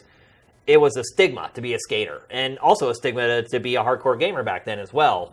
And my guy friends didn't give a crap. Like, nobody bullied me because I skated, or, well, other than the rednecks in our town who would drive by and throw bottles at us. But none of the people at school would belittle us because we skated. They thought we were crazy and, like, hardcore. They're like, man, don't mess with those guys. Like, they beat themselves up every day skating harder than I've ever been beaten up. So we had kind of that level of respect from, like, the guys that we went to school with. But the girls were just like, psh, dirty skaters. Like, that's pretty much was, like, the whole... And that's changed. Skating now is just as socially acceptable as playing football, and in some cases more socially acceptable because people are pulling back from football from concussions and stuff now. And now, like, you have to explain those skateboarding is not a crime bumper stickers to people now. Like, well, I don't know about the skateboarding is not a crime stuff because it's still illegal to skate a lot of places. A little bit, but but that used to be kind of a like it was a mantra. It was a mantra in the sense that like being a skateboarder doesn't make you a bad person. Right. Because I mean, it was a reference to the fact that you'd get harassed by the cops or security or whatever. But it was also sort of a statement of like, hey, this is our way of life. It's not like we're not terrible people because of it. At least that's what I'm not a skater. No, you're exactly right. That's exactly what it was. That. Yeah, there was a lot of meaning to those bumper stickers back in the day, and shirts and everything else that we wore that had that on it. Without a doubt, it was kind of like our rallying cry. Which, whatever, we were young teenagers and crazy and probably a little stupid, but. Bringing this back to gaming, though, I don't know how that all correlates into somebody attacking a female animator, whether she actually worked on the game or not. I still don't see how that all this translates, this social angst translates into them going after an animator on a video game. Like, I cannot connect those dots, and it frustrates the hell out of me because I'm one of those people who needs to connect dots, like to feel calm. Like, I need to figure out why everything's happening and how one thing led to another and figure out the sequence of things. And I cannot solve this sequence. I just can't. Like, these people are unlike... I've never been that way. And the people that I grew up playing games with were never that way. I mean, we would argue amongst ourselves over Sega versus Nintendo, or is NHL 94 better on one platform, or that type of stuff, sure, but we didn't go outside of our circle to attack people. Like, we kept it in-house, I guess is the best way to put it. And I just... Well, I think, like, I don't think I'm the right person to ask about this. I think you should go ask your wife. Yeah? Ask a woman. Ask a woman about, show her what they did to this woman on Twitter and say, does this look familiar to you? Yeah, maybe that's a good idea, actually. And I bet you, even though she's not a gamer, even though she doesn't deal with that segment of the population, I bet you she'll have some stories. Yeah. I mean, and a lot of it goes back to... Because as men, we don't realize how much shit women put up with on a daily, hourly basis. No, you're right. I mean, look, my wife tells me about all the stuff that happens to her. When people whistle at her, or someone at work makes an offhanded comment that, like, essentially is saying, like, you're lesser than me. Right. That type of stuff. But, like, I bet you just show that to her, and she'll be like, oh, yeah. Like, there'll be no shock on her face at all. She'll be like, I mean, she might be like, oh, that's disgusting to say to someone, but she'll be like, yeah, I have a hard time believing she'll find it particularly unusual. I don't know. I always thought of gamers and people who were really into games as evolved. Like, we got something before everyone else got it. And I always knew gaming was going to be huge. I knew it was going to continue to get bigger and bigger and bigger as time goes on, and all the social stigmas were eventually going to melt away, which a lot of them have. I always knew that was going to happen. But I was wrong. Like, as far as, like, us being the evolved species. Like, I feel like there's a segment of us that is, like... Did you never go on Xbox Live, or... I mean, like, look, going on Xbox Live and have someone bitch you out because you shot him in the face, like... I'm not even talking about that. I'm talking about, like, the early days, not even, like, like... Well, I mean, I used to do that segment for X-Play called It Came From Xbox Live, so obviously sure. I get it. There's toxic people online, but there's a difference between talking crap on Xbox Live over playing a video game and this. I don't know if these people would draw that distinction necessarily. Really? I mean, the for the lulz thing is a very powerful motivator for a lot of these folks. The idea that, like, oh, they don't mean it, and if you take it serious and get upset about it, like, I got you. Do you think these people really laugh? I don't know. Because the picture in my mind of somebody typing something that hateful and laughing about it breaks my brain. I assume some of them probably do think it's funny. I hate being associated with these people. I hate it. I hate that when people think of gamers, they think of those people, and they're like, oh, Shane's a gamer. Like, I hate that. Like, because that's what people do. What I was saying earlier about connecting the dots, the cause and effect, and saying, hey, why is this that way and that way? They do that with us, by the way. People who don't play games but know that we're hardcore into it. That's what they're doing when we're not around and they're thinking about us. They're like, well, he plays games, and look at these people who play games. They're a bunch of freaking cretins. Yeah, well, they think that about me. Or as Adam Sessler likes to call them, troglodytes. Yeah. I think if they think that about me, they don't know me very well. Yeah. So, but a lot of people in your life don't know you that well. I think they know me well enough that I would not condone graphically attacking a woman who didn't even animate a game about a game. I mean, it's nonsensical. It really is. It doesn't. We're better than this, Matt. Is what I'm getting at. We're better than this. Like, I think for most of the part, the people in the hobby are better than that. I mean, it's like, I feel like unless... But I really don't know if that's true, Matt. I'm really starting to wonder. You do wonder, but you go to somewhere like PAX, and it's like either a lot of these people are hiding it very well. Yeah. Or, it's... Or they're the people who know already that they're good people, and they're going to go be with other good people. And this is like the mecca for gamers, where they know all the good gamers go. If you're one of these troglodytes, as Adam calls them, you're not going to go to PAX, dude. Probably not. No. You're like a fish out of water. You're like oil and water at PAX. You're going there where everyone's like vibing off of each other and having a good time, and you're this like dark cloud walking around the convention center. Like you're going to stand out like a sore thumb. You're probably so socially awkward in the first place that you would never think about going somewhere where there's like 80,000 people anyway. It just seems like as time goes on, I feel like seeing responses to some of the stuff online, and even on Sifted, honestly, lately, some of the stuff that some of our members have been writing on the site, like, I don't know, man. Like, I'm really starting to wonder if the majority of people who are really hardcore into games are this way. I don't know. Like, all I can say is that, like, I try to avoid that element of it as best I can, and speak out against it when I can, and stick to my own likes and dislikes on video games and my own friends who I don't think harbor those kinds of behaviors. Yeah, at least I hope not. And get through it as best you can. It's an ugly world out there. It's supposed to be fun. This is supposed to be fun. It's supposed to be fun, but at some point it can become your identity, and then it becomes a problem. I guess you're right. Like, yeah. Because as much, So are you saying that like maybe a lot of the people who are doing this type of stuff are people who maybe don't do anything else other than just play video games? Maybe. And they're kind of trapped in this world by themselves. Yeah. I mean, I think that about the people that get in fights at football games as well. It's like if you're gonna come to blows over which brightly colored group of uniforms is going to score more hoop shots and goal points than the other guy, like, yeah, you might want to step out of the ring. Well, there's a big difference, because people go there and they get hammered drunk, and I mean hammered drunk, not like have a couple beers. Like, they're doing beer bongs in the parking lot for 8 hours, and then they walk in and they switch it to liquor. Yeah, well, some of the people might be drunk tweeting. Could be. But you got to realize there's a big difference between being one drunk person on the internet and being at a place where there are 60,000 people who are all wasted and very passionate about what's happening right in front of them. I don't know I don't think I can connect those dots, in all honesty. Being someone who's been to tons of football, hockey games and seen lots of fights and seen how they start and how they happen and when they happen and then how they end, where they shake hands and like hug each other, it's like bizarre.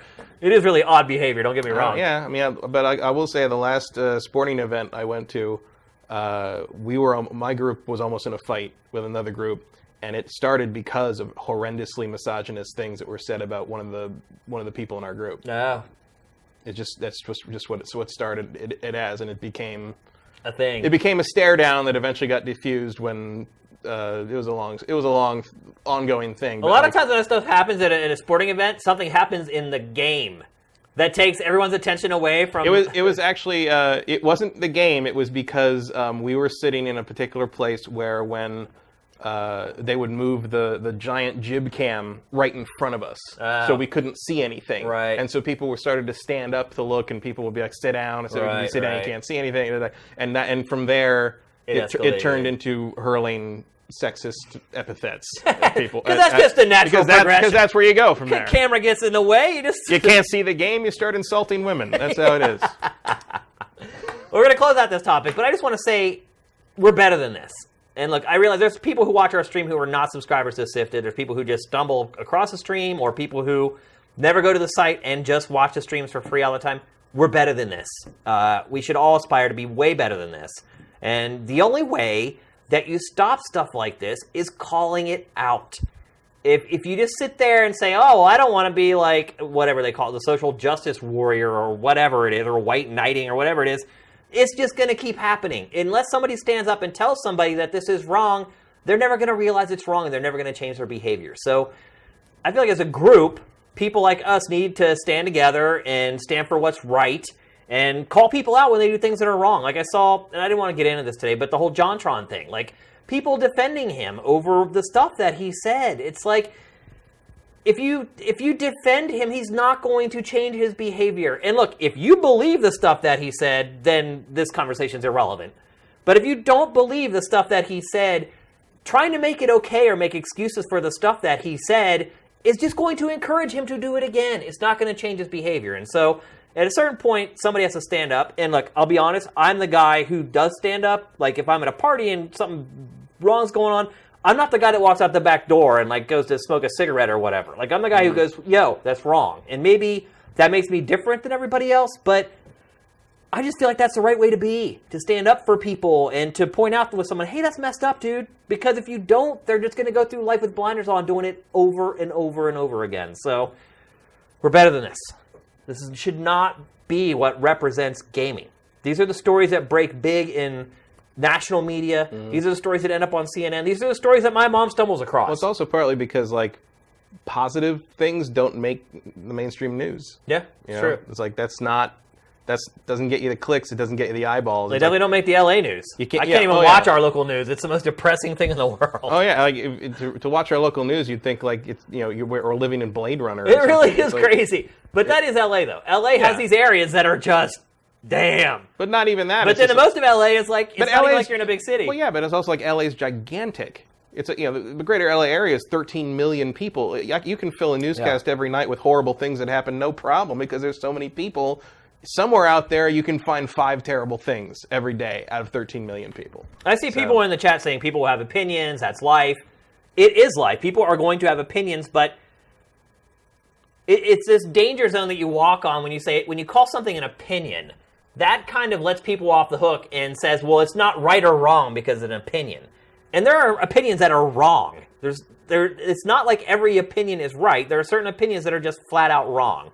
And I feel like when you stumble across these things in life, you need to call them out. You need to call a person out for it, because otherwise they're never going to change. So let's move on. Matt, this has got to be one of the most confusing games I've ever seen. I've watched gameplay of it. I've watched trailers for it. And I cannot figure out what the hell it is. It's a game called Everything. Reviews for this game have gone from a 2 to a 9. I have not touched it. You've been playing it. I played about an hour of it. Oh, just an hour. Last night. Was that enough? Well, I fell asleep. So what is up with this game? It's certainly generating a lot of discussion. Yeah, well, it's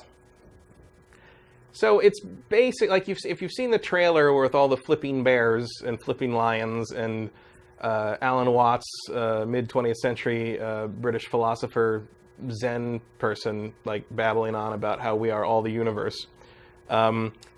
You're kind of there already, because basically, like, if you could imagine, like, what is going on right here? Why is the bear flipping? Because nothing is animated in this game. Okay. Like all the insects kind of wiggle back and forth, but like the animals like this. Like, this is how everything walks. Really? Yeah, everything kind of face plants. Someone gave this game a 9, Matt. I don't know. Someone gave this game a 9. It's super weird. It's like if you took Katamari Damacy and turned it into an art project a little bit. Because here's the thing, like, so what this trailer doesn't really...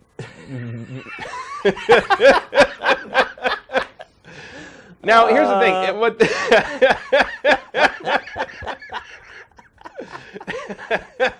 Oh, man. You can see how... I'd like to know. I can't see anything, Matt. That's what I'm saying. I can't see. I'd like to anything know from this game. how much pot the reviewers had smoked before they gave these or things, whatever else they were on. Because that's probably a factor. It might be. So what's happening here is basically so now they've switched to controlling a plant. Is that a peacock? Okay, peacock. I think they're going to switch to they're going to descend. So you can let's back up. What is the objective of this game? I don't know. Is there one? So basically when you start, you are an elk. Okay. And you're an elk, and you basically can go up to things, and you'll see like in the environment, you'll see like little thought balloons will appear, and you can walk up to whatever has the thought balloon, and you can press X and then share the thought. And the thought is usually a weird response to one thing or another, and it can be anything. Like I've talked to rocks that are unsure of their place in the universe because they don't know if they serve a unique purpose as the kind of rock they are. Okay. I ran into a tree that missed its sister. So there's some subtle social commentary. Not so subtle. Not subtle. Okay. And then it starts to and then it teaches you like, you can run around, and you can look at, by run around I mean face plant over and over again. It's like, and then it teaches you like, you can sing. You click R3 and you can sing, and that like you make a certain noise and that's like related to your object. So the elk goes like what noise do plants make? They rustle. Okay. And then, so you go over, so then it's like, okay, so you can join with other things of your type. So you go over to some other elk, Rocky Mountain elk, and you hit the square button, and they can join you. That's how you saw that giant herd of bears face planting down the hill. So wait, are other people playing online with you? It's just all AI? All AI. Okay. Okay, so you've got that, right? Vaguely. So now you can start changing what you're possessing. So you can possess anything in the game, any object. So you hold L2 or R2. Is it L2, R2, or R1, L2? It's one of the triggers.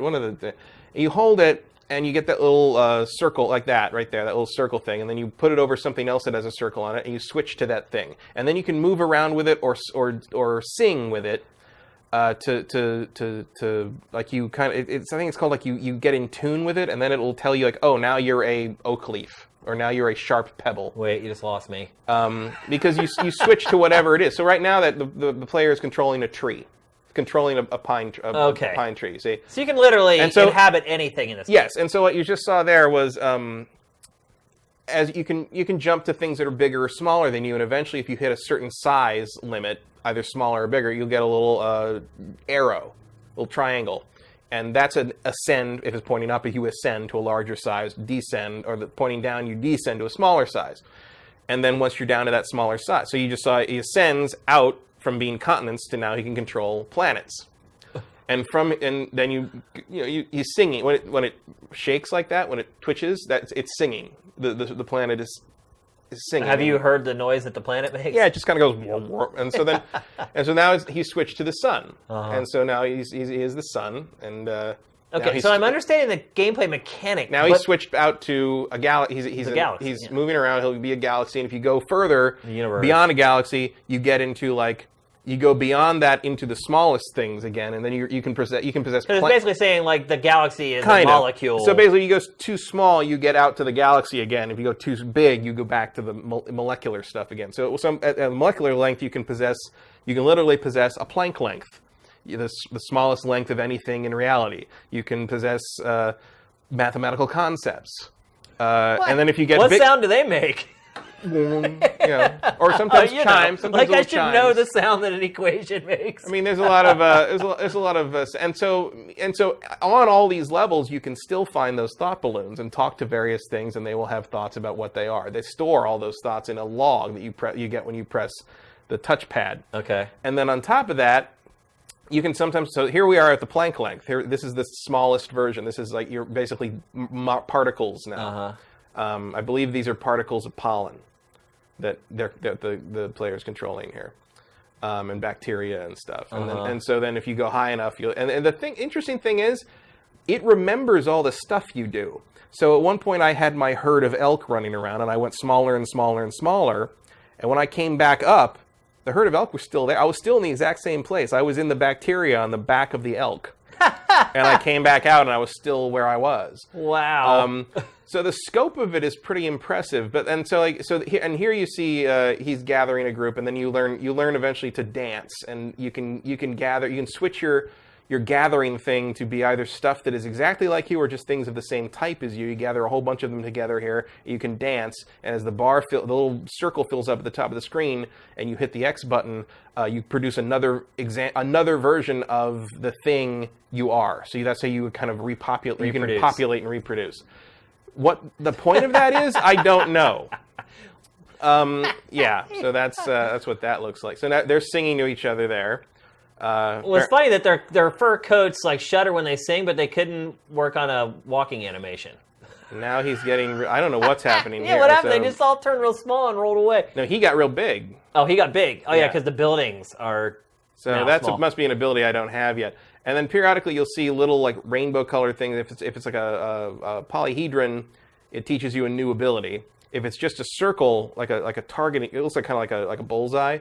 If you do that, you tuck that, it gives you a little audio snippet of Alan Watts delivering a lecture on whatever. Okay. And he talks about form and reality and all. Alan Watts was a mid-20th century British philosopher / Zen bodhisattva who... he actually narrates the launch trailer. Yeah, he narrates the launch trailer. Basically, he was big in the 60s and early 70s and contributed a lot to the pop culture understanding of what Zen means. Which I don't even know what that means. And kind of if you read some like stuff like the Tao of motorcycle, Zen and the art of motorcycle repair is a direct descendant of kind of his sort of pop psychology philosophy. He was very much about merging Western philosophy with like kind of the Zen Buddhist ideas. And there are people who say that he was completely misunderstanding one or both by doing that. And there are people who say it was a genius that melded these two things. The truth probably lies somewhere in between. He comes off somewhat as a loon in this game, but it does fit the thematic elements of what he's trying to say. Well, it's appropriate for this, I believe. Yeah.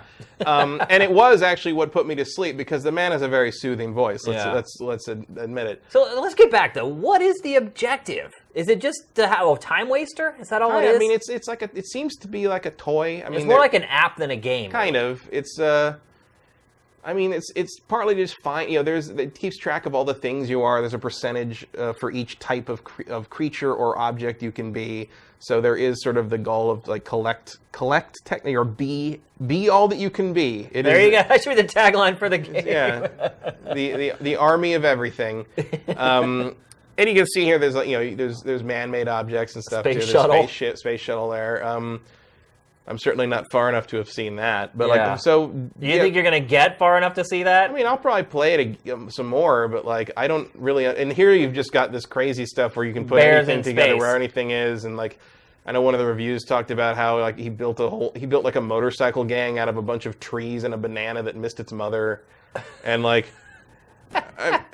And like you can also sometimes you get the option to find out what the thing you're possessing is thinking, but what it's thinking is a mishmash of all the other thoughts you've collected already from other objects, and usually it doesn't make any sense, which I think is kind of the point. Yeah.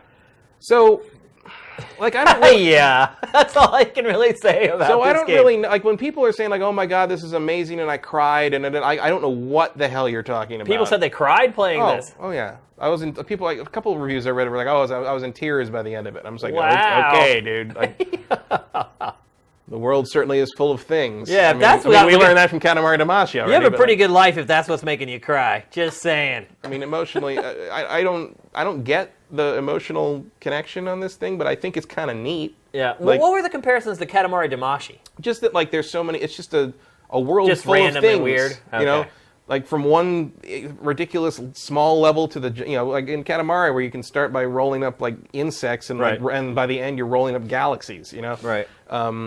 And it's and never stops being funny.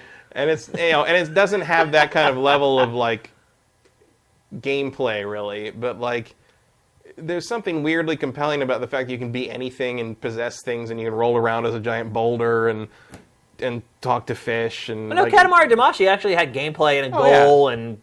things. I mean, there seems to be kind of a goal in this, in the sense that you want to talk to as many objects as possible, but like it hasn't presented and learn all the moves, because clearly I don't have all the moves yet. I can't become a giant lion or whatever. Right.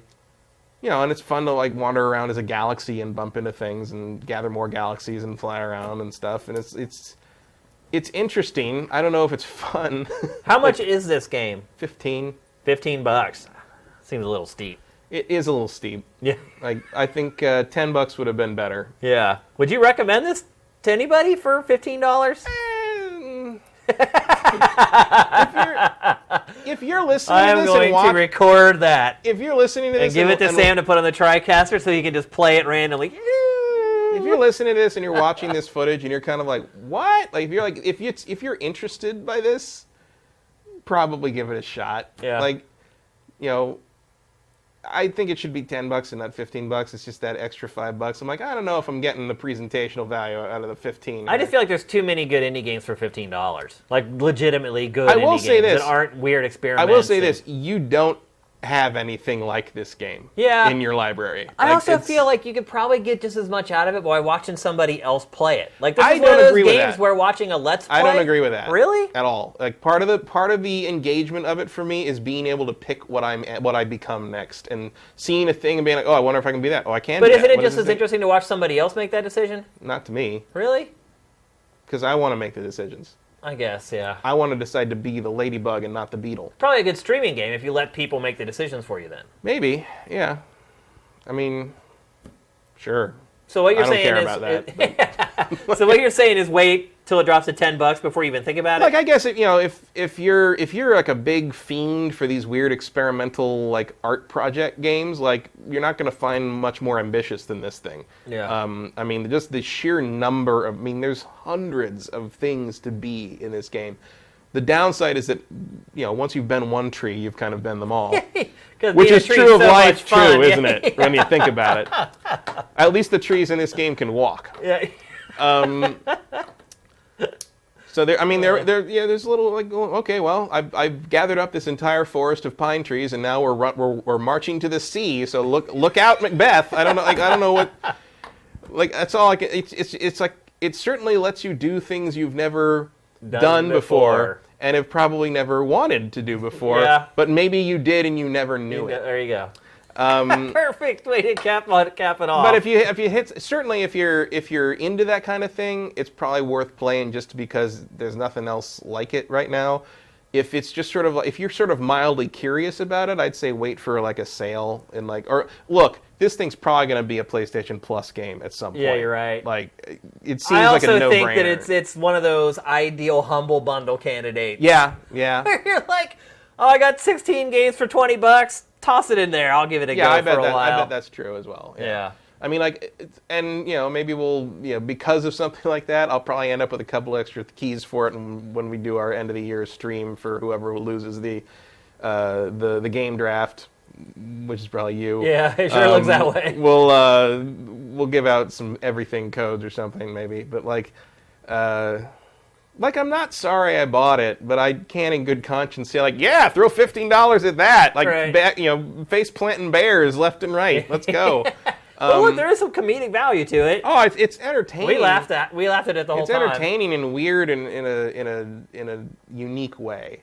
And there is a level of, I wouldn't, not necessarily profundity, but just I'm impressed by how far the guys, I think it's two guys who made this. I'm impressed at how far they went in terms of you can go down to the subatomic level, you can jump it up to the cosmic level, and anywhere in between. It's kind of fun running around as a ladybug. You're just rolling around as a deer or whatever, a gazelle or whatever. But if you wanted to possess those mesas, you could. Is that fun? Possessing a mesa? It's different. And then you can make the mesa dance. Oh man. and hang out with the other mesas. And if you can dance with the other mesas, you can make baby mesas. Will Wrighton wishes he made this game. I honestly think this game is more fun to just watch than play. It might be, but I don't regret it. Maybe it's because I've played so many kind of focused and open world and sort of everything. Well, the open world games, Zelda and Horizon and all, and Mass Effect, like they don't have laser focus. You're pretty free to do whatever you want. But this game, you're really free to do whatever you want, as long as whatever you want is to be a thing and roll around. There you go. And when you think about it, isn't that all video games? Being a thing and rolling around. Maybe. I don't know. There you have it, though. We try to bring you guys games on GameFace that maybe were off your radar and are a little different. Because let's be honest, a lot of games today are very, very similar. A lot of times they have a different story, different coat of paint, and they try to sell it as a completely different game. One thing you cannot deny about everything is that it is unlike anything else. And there's certain people out there that like games like this. Want to make sure that we're putting that stuff on your radar. I feel like you're going to see, like, at the end of the year when everybody's making their Game of the Year things and the Game Awards. You think it's going to get nods? For this game and Zelda are the two you're not going to be able to get away from at the end of the year. Well, Zelda, obviously, because everyone gave it a perfect 10. But if you don't give it to Zelda, people are going to latch onto this thing, I think. This is going to be like the hipster cred thing to give like a Is this Polygon's Game of the Year? Oh, I think so. I gave it a 9, dude. It's... Wait, Polygon gave it a 9? Polygon gave this a 9. Well, there you go. It is their Game of the Year. That might have been the review where the guy said he cried at the end of it. I don't remember which one that was. But I was like, that was one of the other reasons I actually bought it, because I'm just like, okay, I don't know how the face-planting bear is going to... I mean, I'm like, I don't know how... I'm just basically sitting there thinking, like, I don't know how you're going to get to anything that could provoke an emotional response beyond laughter. Tumbling bears, So... I laugh at it every time. Sam has got that perfect spot queued up where they all come together and then they roll back away from each other. It's like a celebration of bears. All right. All right, well, we got to move on. We can't talk too much longer about this. As much as I can sit and watch that loop over and over again, that would be a great animated GIF, by the way. Get to work on that. All right, let's move along. We're going to talk next about For Honor and its DLC plan. But not just about its DLC plan, but I really want this topic to be more about what we expect from completing video games. So the basis of the story is someone figured out last week that in order to obtain all the downloadable content, including all the emotes and everything that comes along with it, it would take 700 hours or $700 and 2.5 years of hard gameplay to unlock it for not paying any money. Yeah. So it's a lot, right? So people, so people freaked out, and they're like, "What? This is insane!" And then on a live stream, I believe it was yesterday or the day before, the Ubisoft addressed it and said, "Look, when we created this DLC, we didn't expect people to unlock it all or get it all. We expected people to gravitate to a few characters that they got really good with, and then, sure, max out those characters and get all the stuff for them. But we didn't expect people to want to get every emote and every little scrap of DLC for every single character in the game." Matt, how do you feel about this? Well, I mean, I agree with Ubisoft in the sense that, like, it would never occur to me to want to unlock everything in this game because I picked. But there are people out there that do. I mean, lots of people that do this stuff. That's their problem. But, like, it's like Overwatch. Like, does anyone want to unlock literally everything in Overwatch, like, and expect that to happen overnight? If you want to unlock everything in this damn game, like, you're going to have to really commit to it. I would never try to do that. And the other thing, first, sorry, I don't fully believe what Ubisoft said, though, because there's I know they're kind of, it's just trying to look. One of the new emotes is 7,000 steel, and they sell steel in packs of 5,000. Right. You know what you're doing. Yeah. 7,000 steel for anything is ridiculous. It's insane. An emote. Like for something, no, and it's like, oh, you want an emote or you want a special kill? It's like, no one gives a shit in the game when you're playing that. I don't even care about emotes. I don't. I never use emotes in anything. Well, people like unless they're tied into a gameplay People mechanic. like emotes in this game because there are certain emotes that let you be really obnoxious. Right. Because there's emotes that you can just constantly restart over and it makes people look like they're doing, like, kind of the Arsenio Hall whoop, whoop, whoop thing and stuff like that. Right. Like, people like to do that. But, like, I've never seen anyone show up with one of the new emotes that cost 7,000 steel and be like, oh my god, that guy has the new emote. I'm so jealous. I don't care. Like, I don't use cares. emotes in anything. Like, if I win a match in For Honor, my character just stands there. Like, I don't, like, spam, like, the D-pad. Like, I don't never... Like, League of Legends actually uses emotes and taunts as like a part of a gameplay mechanic. So sometimes I'll use certain characters. If you use your emote or your taunt at a specific time, it will alter something in the gameplay.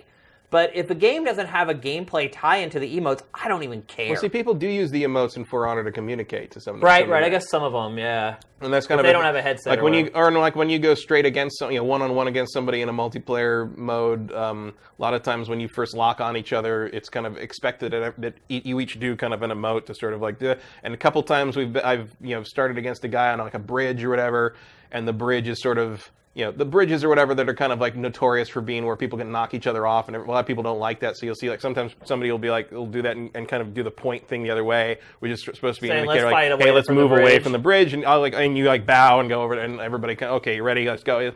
And so there is a lot of communication with those emotes. But the funny thing is, if you were to buy and switch to an emote that is unusual, nobody would know what you meant. Right. That's a good point. It's like, what does that mean? Nobody uses that. Nobody wanted to pay 7,000 steel for it. Come on.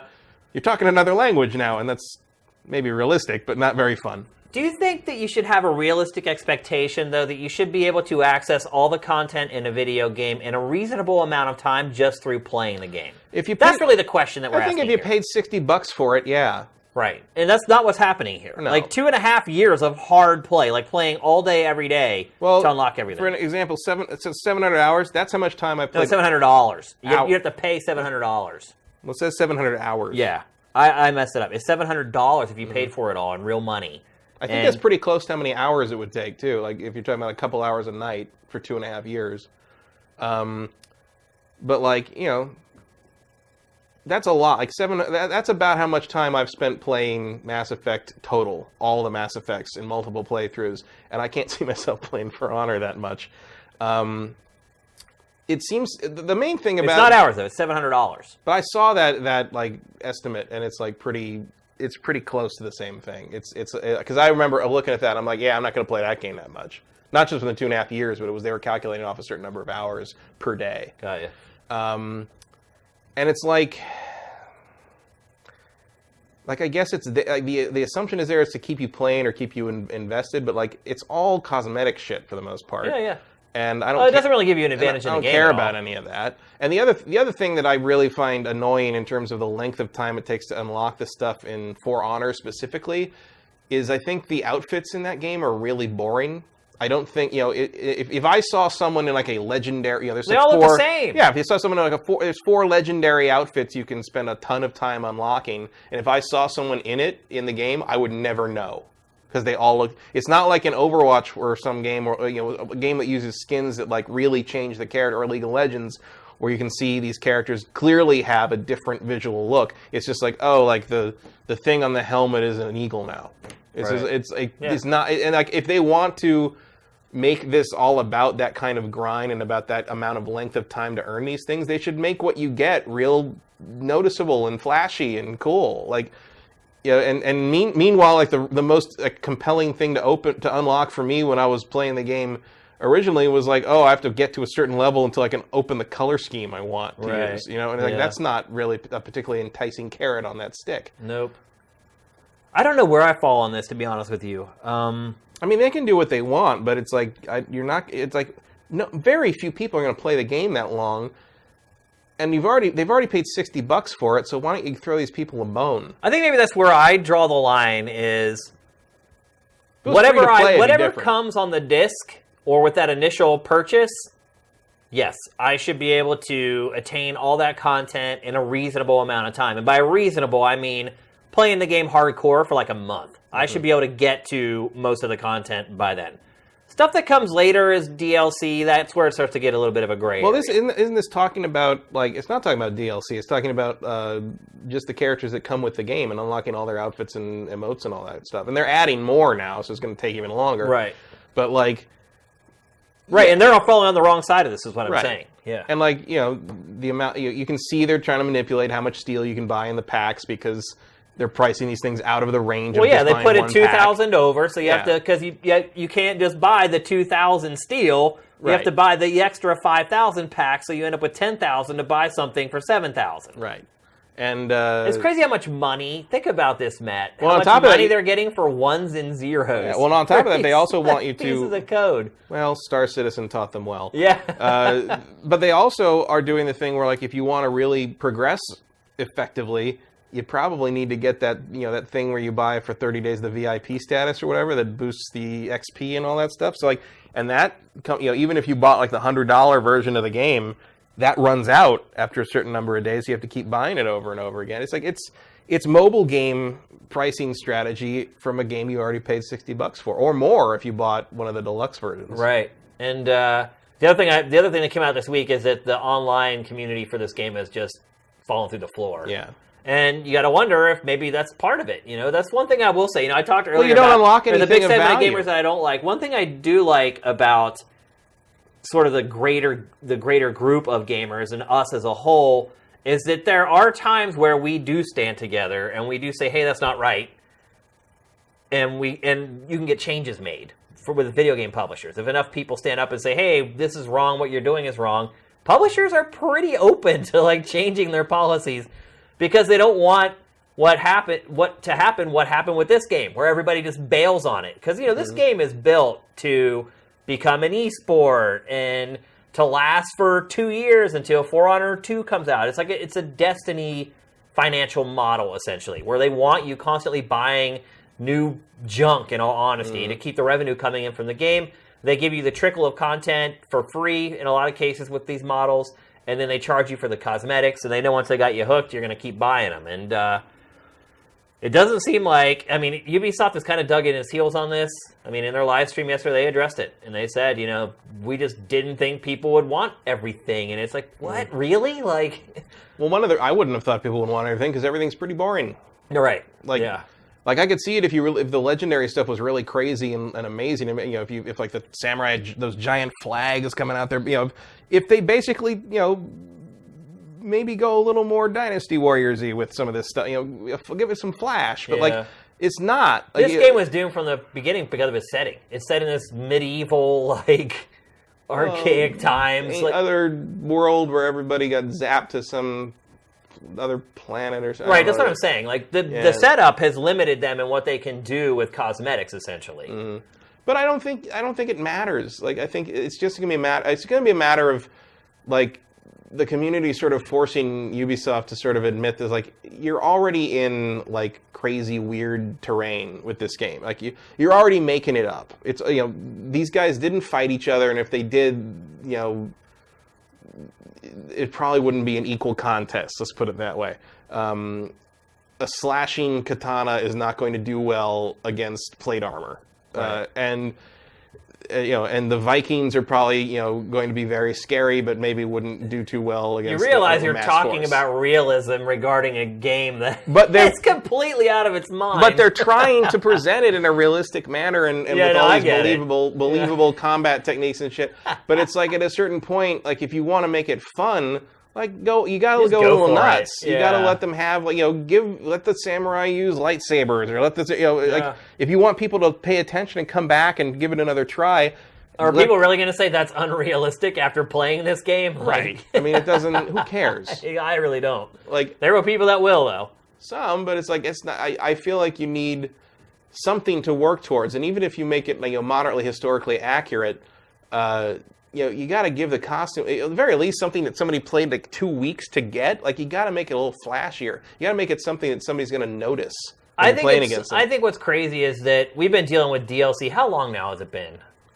Oh, the horse armor was 2005, 2006, 2005. So we've been dealing with it for over a decade, and still stuff like this comes up, Matt. Yeah, well, these developers and publishers still have not learned the sweet spot of where they can push it. Well, I think because without going over the line. Landscape keeps changing, and this is clearly Ubisoft trying to take kind of the free-to-play model and shoehorn it into a multiplayer game that people pay full price for. Yeah, and that is never going to work. Yeah.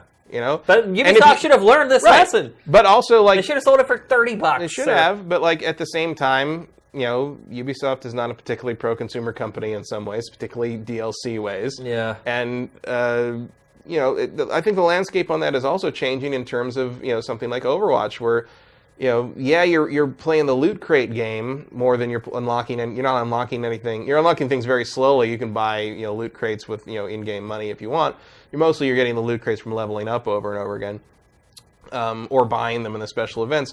But like, the cosmetic items in Overwatch really change what the characters look like. Like, if you see someone using like a special skin, you know it. If you in League of Legends, if you see someone playing someone using a special skin, you know it the instant you see it. Because they completely change everything. Yeah, and that is simply not happening. Like their attacks. Like if you threw a fireball, you buy a new skin. Now it throws like a disco ball. Right, a total conversion kind of thing. Yeah, and that's when it's done right. Right, and like that's the thing. That's the thing For Honor seems to be afraid to do or not willing to do. Yeah, because again, they've kind of backed themselves into this corner where to them it probably doesn't make sense. And if you think about the guy who repped this game leading up to its release, could you really see that guy like saying, "Okay, yeah, let's do that"? No, but I mean, at a certain point, as awesome as he was, I love that guy. At a certain point, you got to just be like, "Hey, it's not working. We need to make money."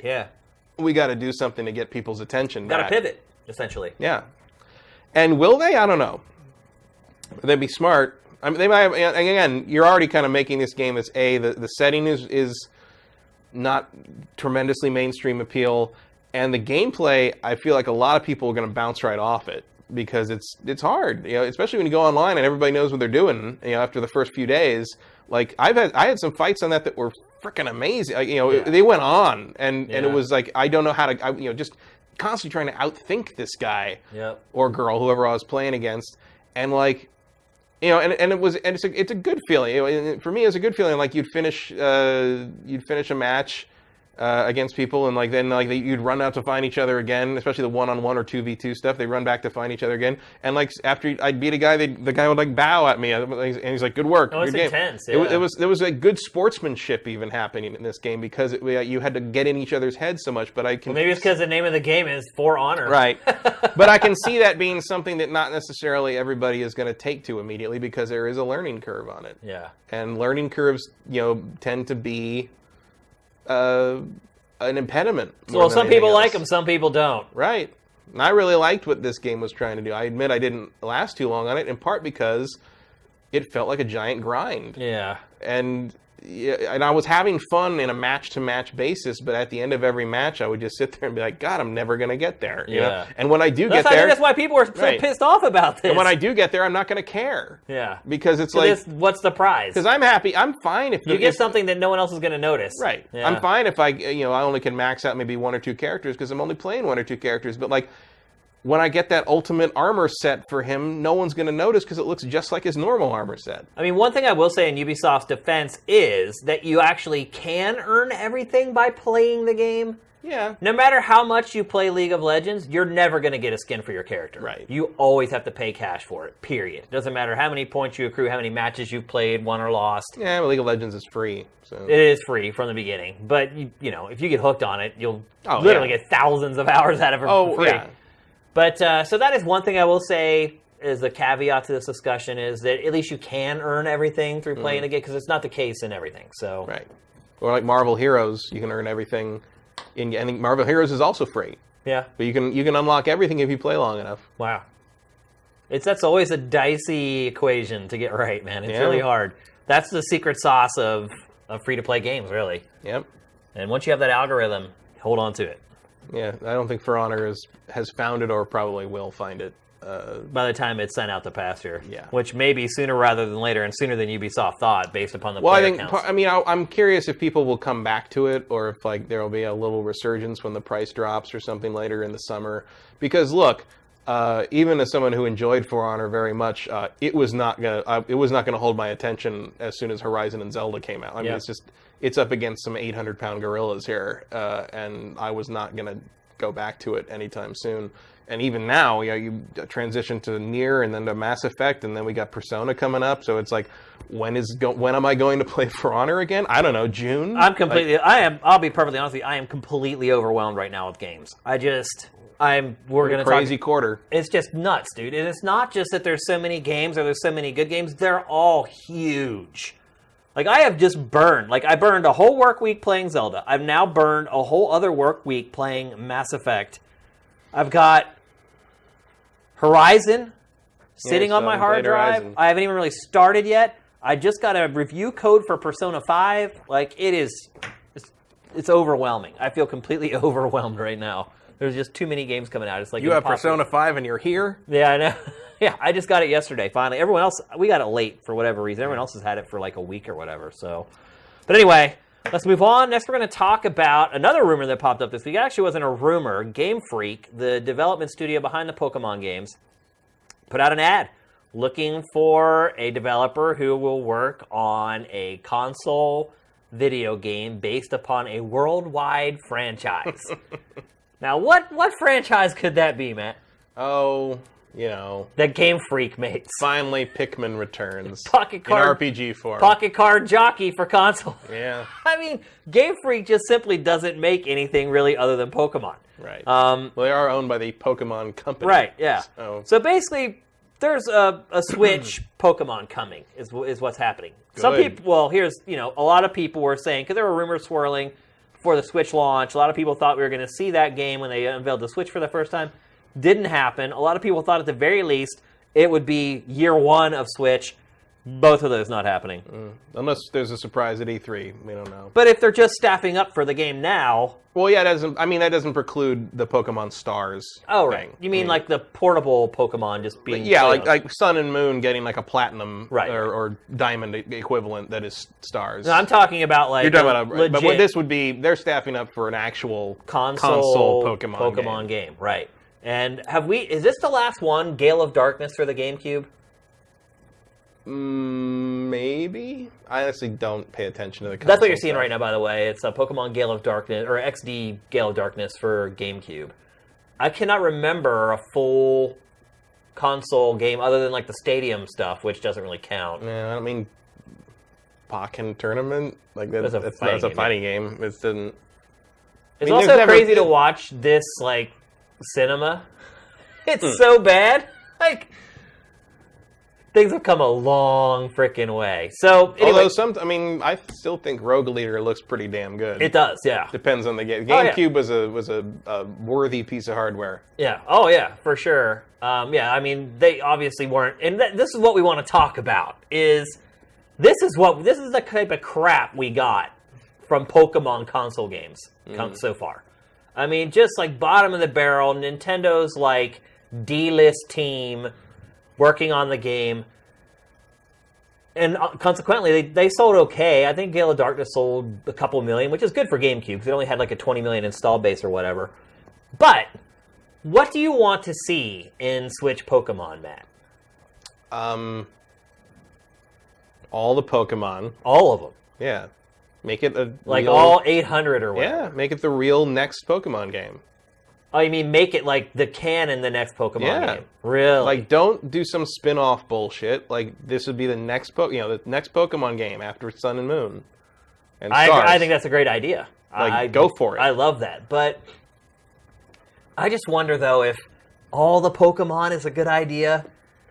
I don't see how you don't keep building on it. I don't care about anything beyond Generation 2, basically. I barely even care about Gen 2. I really only care about Gen 1. Well, I'm only saying Gen 2 because there are some Gen 2 Pokemon I like. Yeah, I'd agree. There are some that I do like. But, like, there's some from each one I like. But if it's like those two are the ones that I'm most familiar with, and because I'm old. And I think most people, even people who just started playing Pokemon, I think they still like the Gen 1 Pokemon the most. Maybe. I mean, there's arguments about that go back and forth in the Pokemon fan community for days. And someone will always bring up the Pokemon that's literally just a trash bag. Yeah. And it just goes on and on and on. But yeah, I think it just nature's way. Eventually, they ran out of interesting ideas. You can only create so many creatures before they just start looking like Frankensteins. Yeah. Well, eventually they started to look like like Power Rangers villains and stuff. Right. I mean, it was like a Sentai period they went through. Kind of. Yeah. But no, I think I think it'd just be more focused if it only had like. No, because I don't think you can do that. Especially if I think you have to. You also have to find a way to kind of create continuity with. That's why I think the Pokemon Star thing will happen, because they will figure out a way to transfer your data through the Pokemon storage center or whatever, the thing you like subscribe to for a year or whatever. They'll use that to kind of help you bring your stuff over to the new, because you're gonna have to make a jump from the 3DS to the Switch. And I think remember the 3DS did have the ability to communicate with the Wii U. Yeah, I mean, we'll see if they. But you still had to use that like Poke Locker thing or whatever. Right, I think that's what they'll use to do. It'll just be like a universal storage system in that regard. But I don't think Nintendo will ever let what happened with Gen 2 to Gen 3 happening, where like basically there was that dead end basically where they could not figure out a way to get they couldn't get the old Game Boy to talk to the GBA, right? Basically. Yeah. And so if your Gen 2 stuff basically couldn't. It's called transfer. Pokebank, by the way. Pokebank, the one Geo. Thank you. So I think that will be their solution to that. But I feel like they're going to test bed that with Pokemon Stars. But once you have that in place, there's no reason not to make the Switch game the next Pokemon game. Do you think they will?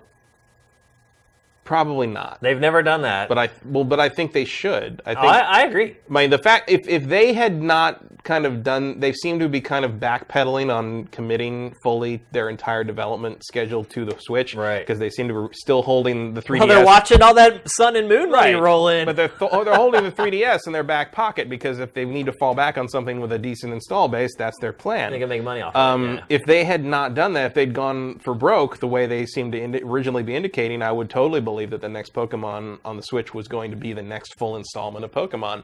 I don't think I believe that anymore, because I feel like they're keeping the 3DS back there as insurance, basically. Safety net. At the most, I would think you might have a Switch version and a 3DS version. Instead of like having two different versions for the 3DS, one of them is 3DS and the other is Switch. Does that make any sense, though, because the Switch is already portable? It doesn't, but I think that still might be what they do. I mean, just because it doesn't make sense doesn't mean Nintendo won't do it. Exactly.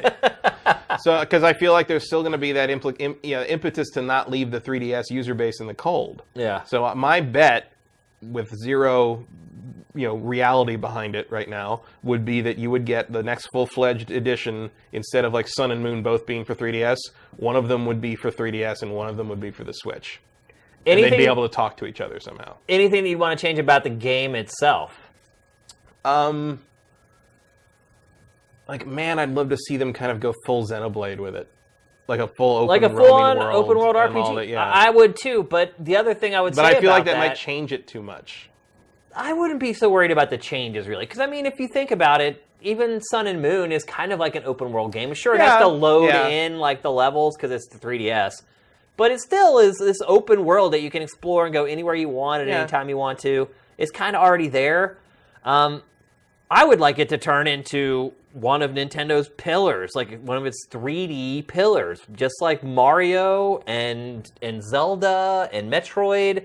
Mm-hmm. There's no reason why they can't devote the same resources to Pokemon and make a 3D game with the same production values as some of its other franchises. And I think that is what I want to see. I want to see a Pokemon game that Nintendo puts a ton of money into. I mean, man, Game Freak is like 50 dudes, and they do a great job. Their games are awesome. I love pretty much every Pokemon that's ever come out. Game Freak's amazing. But Game Freak can't make a polygonal AAA game. It just can't. It doesn't have the chops. It doesn't have the resources. So that makes things a little dicey, right? Because that's why they're looking for new people. Well, yeah. Well, hiring like a couple dudes versus, I mean, you need to revamp your studio pretty much from the ground up if that's going to be the plan. And maybe that's actually something, that's a good thing to note there, is that it's a good thing to keep an eye on, is how many people are they hiring? Are they just hiring a couple guys to add on to the Game Freak team, or are they building this brand new squad, so to speak, that's going to work on the polygonal side of it? The other part of it, too, is that you have Nintendo's A and B teams that still really haven't proven that they can make a really good cinematic game. As far as a compelling story with great writing and excellent voice acting. Well, Nintendo doesn't really do compelling story. Right. That's what I'm saying. But I mean, Pokemon stories are pretty deep and in-depth. There's been a couple that have tackled some pretty serious social issues in the past. Black and White was surprisingly thoughtful about its premise. Yeah, because the whole premise was like, yo, what are we doing to these creatures? Yeah, it's like, is it even okay that we do this? Yeah. Kind of thing. And they kind of took that to an interesting end. I agree. But then with Sun and Moon, they kind of backtracked on that a little bit. Sun and Moon felt like they sort of went back to basics on the story in exchange for trying to up the tech, and they were only partially successful there to a large degree. But, I mean, I would love to play a Pokemon game that has the same production values as Final Fantasy, just pulling something out of thin air. And I know you have, obviously, issues with Final Fantasy 15, but I would like to see that level of at least dedication and production values, and in some ways make it better with Pokemon. This franchise has the ability... This franchise could, literally, if they made a great 3D Pokemon, could turn Switch into another Wii. I fully believe that. In fact, if the launch game for the Switch were a polygonal Pokemon with all the trimmings, right now it would be as big as the Wii. Well, that's kind of why I'm saying about like why I think they'll bunt with the 3DS version of whatever. But look, if you really want to sell this system to people, the only way to play the next Pokemon is to buy a Switch. I mean, let's just be honest. I mean, you're kind of holding it hostage at that point, but hey, it's a business. So what? It's business. At this point, is there any way you can deny that Pokemon is the biggest property Nintendo has? I think Mario is still bigger, just in terms of an international reach. No, I mean, if you go into a village in South Africa or whatever, and you hold up a card, and you hold up Pikachu, and you hold up Mario... Those villagers are going to know Mario before they know Pikachu. Mm-hmm. But I'm talking about financially. Like, what is its cash cow? What can get its fans behind it the most? What can generate the most revenue? What can move the most hardware? We saw what happened with the 3DS when Sun and Moon came out. It was sold out again. The 3DS sold out again. And Pokemon Go. Yeah. The 3DS has vanished after Pokemon Go came out. It moves hardware. And that's what Nintendo needs is games that move hardware. Because that's one of the main things I noticed, because I kind of got back into the Pokemon thing after Pokemon Go blew up, and I got tired of playing Pokemon Go because they kept fucking with it. Yeah. But I noticed, like, just kind of glancing while I was going through the game, back in the late August, early September area, the 3DSs were all sold out, and all the Pokemon games were gone. X, Y, Alpha, Sapphire, and Omega Ruby, gone. Like, they were people played Pokemon Go, got the Pokemon bug, and went and bought a system and a game, and played it again. Well, I think a lot of people, too, maybe played Pokemon when they were younger. Oh, absolutely. Stopped playing it, played Go, and they're like, well, I know this is a piece of crap compared to the real Pokemon. It gave them that little taste. Right. Well, that's exactly what I did, where I was like, after a while, I'm like, you know what? I'd like to play a real Pokemon game. Right. So that's exactly what I did. And, like, I think a lot of people who hadn't been out of gaming for a long time did that too. Like, it awoke a sleeping dragon, dragonite, so to speak. And the Switch, I just think it's definitely the one you have the most leverage over the community for, in terms of like, and it would also go a long way towards proving that yes, this is your new handheld. This is the new handheld you're committed to. Yes, it is also a console. Yeah. But let's face it, it runs better as a handheld. It does, yeah, and it looks better. And it looks better, and like the way to really prove, at least to me, the way to really prove that like you're committed to this as your new handheld solution as a company is to put the next Pokemon on it. Yeah. And like, cool, I can play it on the TV too. I'm super into that. People will complain. Complain. But you know what? They'll complain. And then they'll go buy a Switch. Right. Because there's no way in hell they are not playing the new Pokemon. Mm-hmm. I mean, you look at that install base of the 3DS, a lot of those people have that 3DS because of Pokemon, because it's the only place you can get it. And, look, Nintendo doesn't care about pissing off its fans, let's be honest. I mean, it doesn't. No. Because you can look at its policies on YouTube. The people that it's punishing are some of its biggest fans in the whole world. And so, obviously, Nintendo is a bottom-line company. It's like, we need to make money. If it pisses off our fans, that sucks, and we feel a little bad about it. But ultimately, you're not going to keep us from doing what we need to do to make as much money as possible. And making as much money as possible is creating a big-budget, AAA, polygonal Pokemon game for a Nintendo Switch. They already have they already figured out the open world now. They did that with Zelda. That was a huge growing pain. That's why Zelda took so long to come out. They've worked through all that now. I really think something like that could honestly make at least the Switch compete with Xbox. It's never going to compete with PlayStation 4 and probably never compete with PlayStation, period. Mm-hmm. But install base, yeah, the question is, like, once you get the thing in the hands of someone who loves Pokemon, can you get them to buy something else to play on it? Right. Because that's one of the other things is, like, for a lot of people, that's, their Nintendo handheld is basically a Pokemon machine. I mean, I look at handhelds kind of that way. Yeah. Like, I'm not a person who has a handheld and I just am cycling through games constantly. Like, I find a game that I like to play sitting around with it on my lap or on a plane or whatever, and I stick with that game. It's why Advance Wars was so great, because it was like that game that you could stick in your handheld and you could just keep it there for like 2 years, and you just play it whenever you have the time, and maybe in 2 years you actually finally ever finish the game. That to me is kind of what handheld gaming is. And so you're right. It may be a case where a lot of these people who are conditioned to that handheld market buy a Switch, just buy Pokemon and maybe one or two other games. But still, I mean, maybe, you've moved the hardware. You've now sold Pokemon for $60 instead of $40. Maybe that Pokemon game is how you launch the Switch without a dock. Not a bad idea. Not a bad idea at all. Because I feel like that would be coming out right around the right time to do that. No, you're absolutely right. Yep. Maybe get a cheaper package, so a lot of the younger players who may be pissed off be like, well, I don't want to spend $300 to play a Pokemon game. Because that was one of the things Nintendo has always said about people have requested a console Pokemon game forever, a full-fledged Pokemon installment, and Nintendo's comment on that has always been because it's so closely identified with handheld, and being handheld and portable has always been a hallmark. Key to how the game functions. It is, really. yeah, It's about being able to trade with people on the go and run into people. That's what the internet's for, though. Right. And well, friend codes. Well, I mean that they do support a lot of most people trade online now. I mean all that stuff is very well. They really figured it out. Great online Sun and Moon is great. They the previous generation X and Y really figured it out for the most part. Being able to put stuff up and say I want this and trade for it, and people it's actually kind of elegant. I wonder, too, with the NFC reader, or not the NFC reader, but the IR port on the Joy-Con, if you still couldn't make it work. Yeah, I think you could. Yeah. I think if that would be a good way to kind of launch it.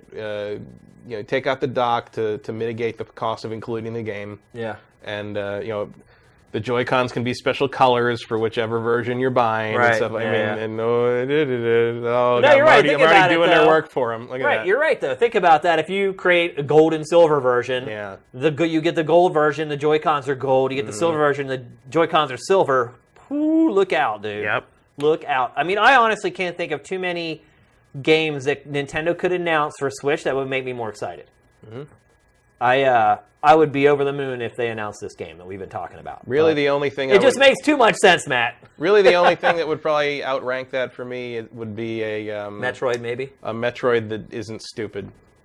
Yeah, which I think we're getting anyway, so... Well, I hope you're right. I don't believe it. You really don't believe it? I'll believe it when I see it. You really don't think Retro's making the next Metroid? I think Retro's making something. I have a hard time believing it's another Metroid game. Well, what would you think they'd give them? They're not going to give another Donkey Kong Country. New game, Tropical new IP. Freeze Tanked. They're not going to let Retro make a new IP. They might. I'll bet you. I don't think that's ever going to happen.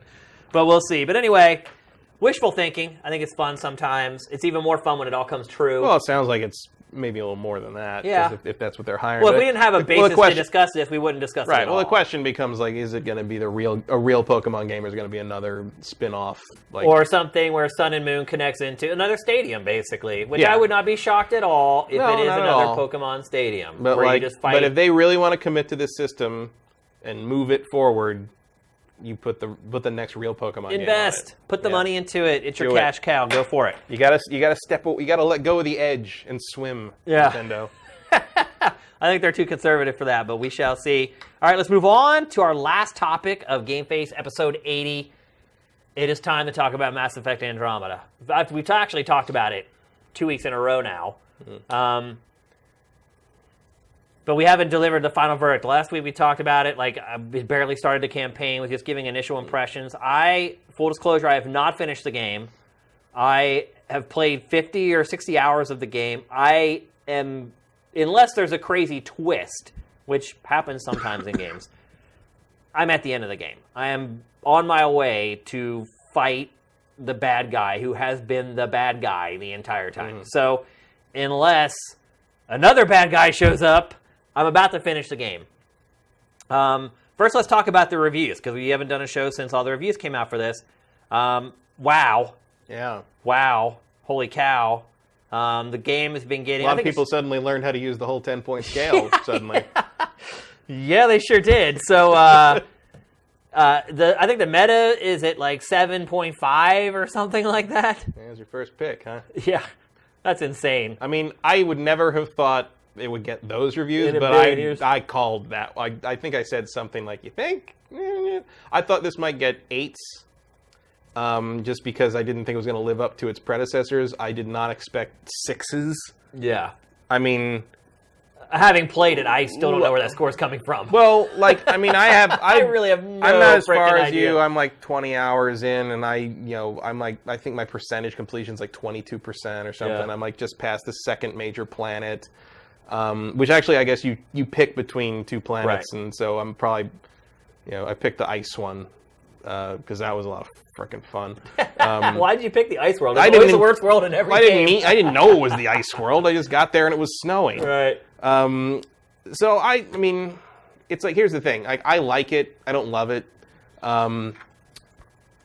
If you were going to, like, if you were using a full 10-point scale, like from top to bottom, like believably, I could see giving it a 6 out of 10. But GameSpot doesn't do that, so I don't know how it rates that. I honestly, on any scale, could never see giving this game a 6 out of 10. I didn't want to call out GameSpot, but since you did, I was just going to say a website gave it a 6, but you everybody knows what it is. No, I mean, several sites have given it a 6. But what I was going to point out is some of the other games that website gave the same score to. And I'll just run this through for you. Malicious Fallen, Styx. I don't know what that is. Styx, Shards of Darkness, Fast RMX, Ghost Recon Wildlands, it actually gave a higher score to. Loot Rascals, Super Bomberman R. Wow. Super Bomberman R. Dude. 1-2 Switch and Sniper Elite 4. Those are the games just in the last few weeks that website has given the same score to. I like Sniper Elite 4, though. Yeah, I mean, I haven't played it, so I probably shouldn't even included that. But... dude, Super Bomberman R is like a 2 out of 10. Like, it is awful. And it got the same score as Mass Effect Andromeda on that website. Now, I'm 50 hours into the game. And I love it. I don't think it's a 10 or not even a 9. Like, if I were to review this game on the old game trailer score, it would probably get like an 8.5 to like an 8.7.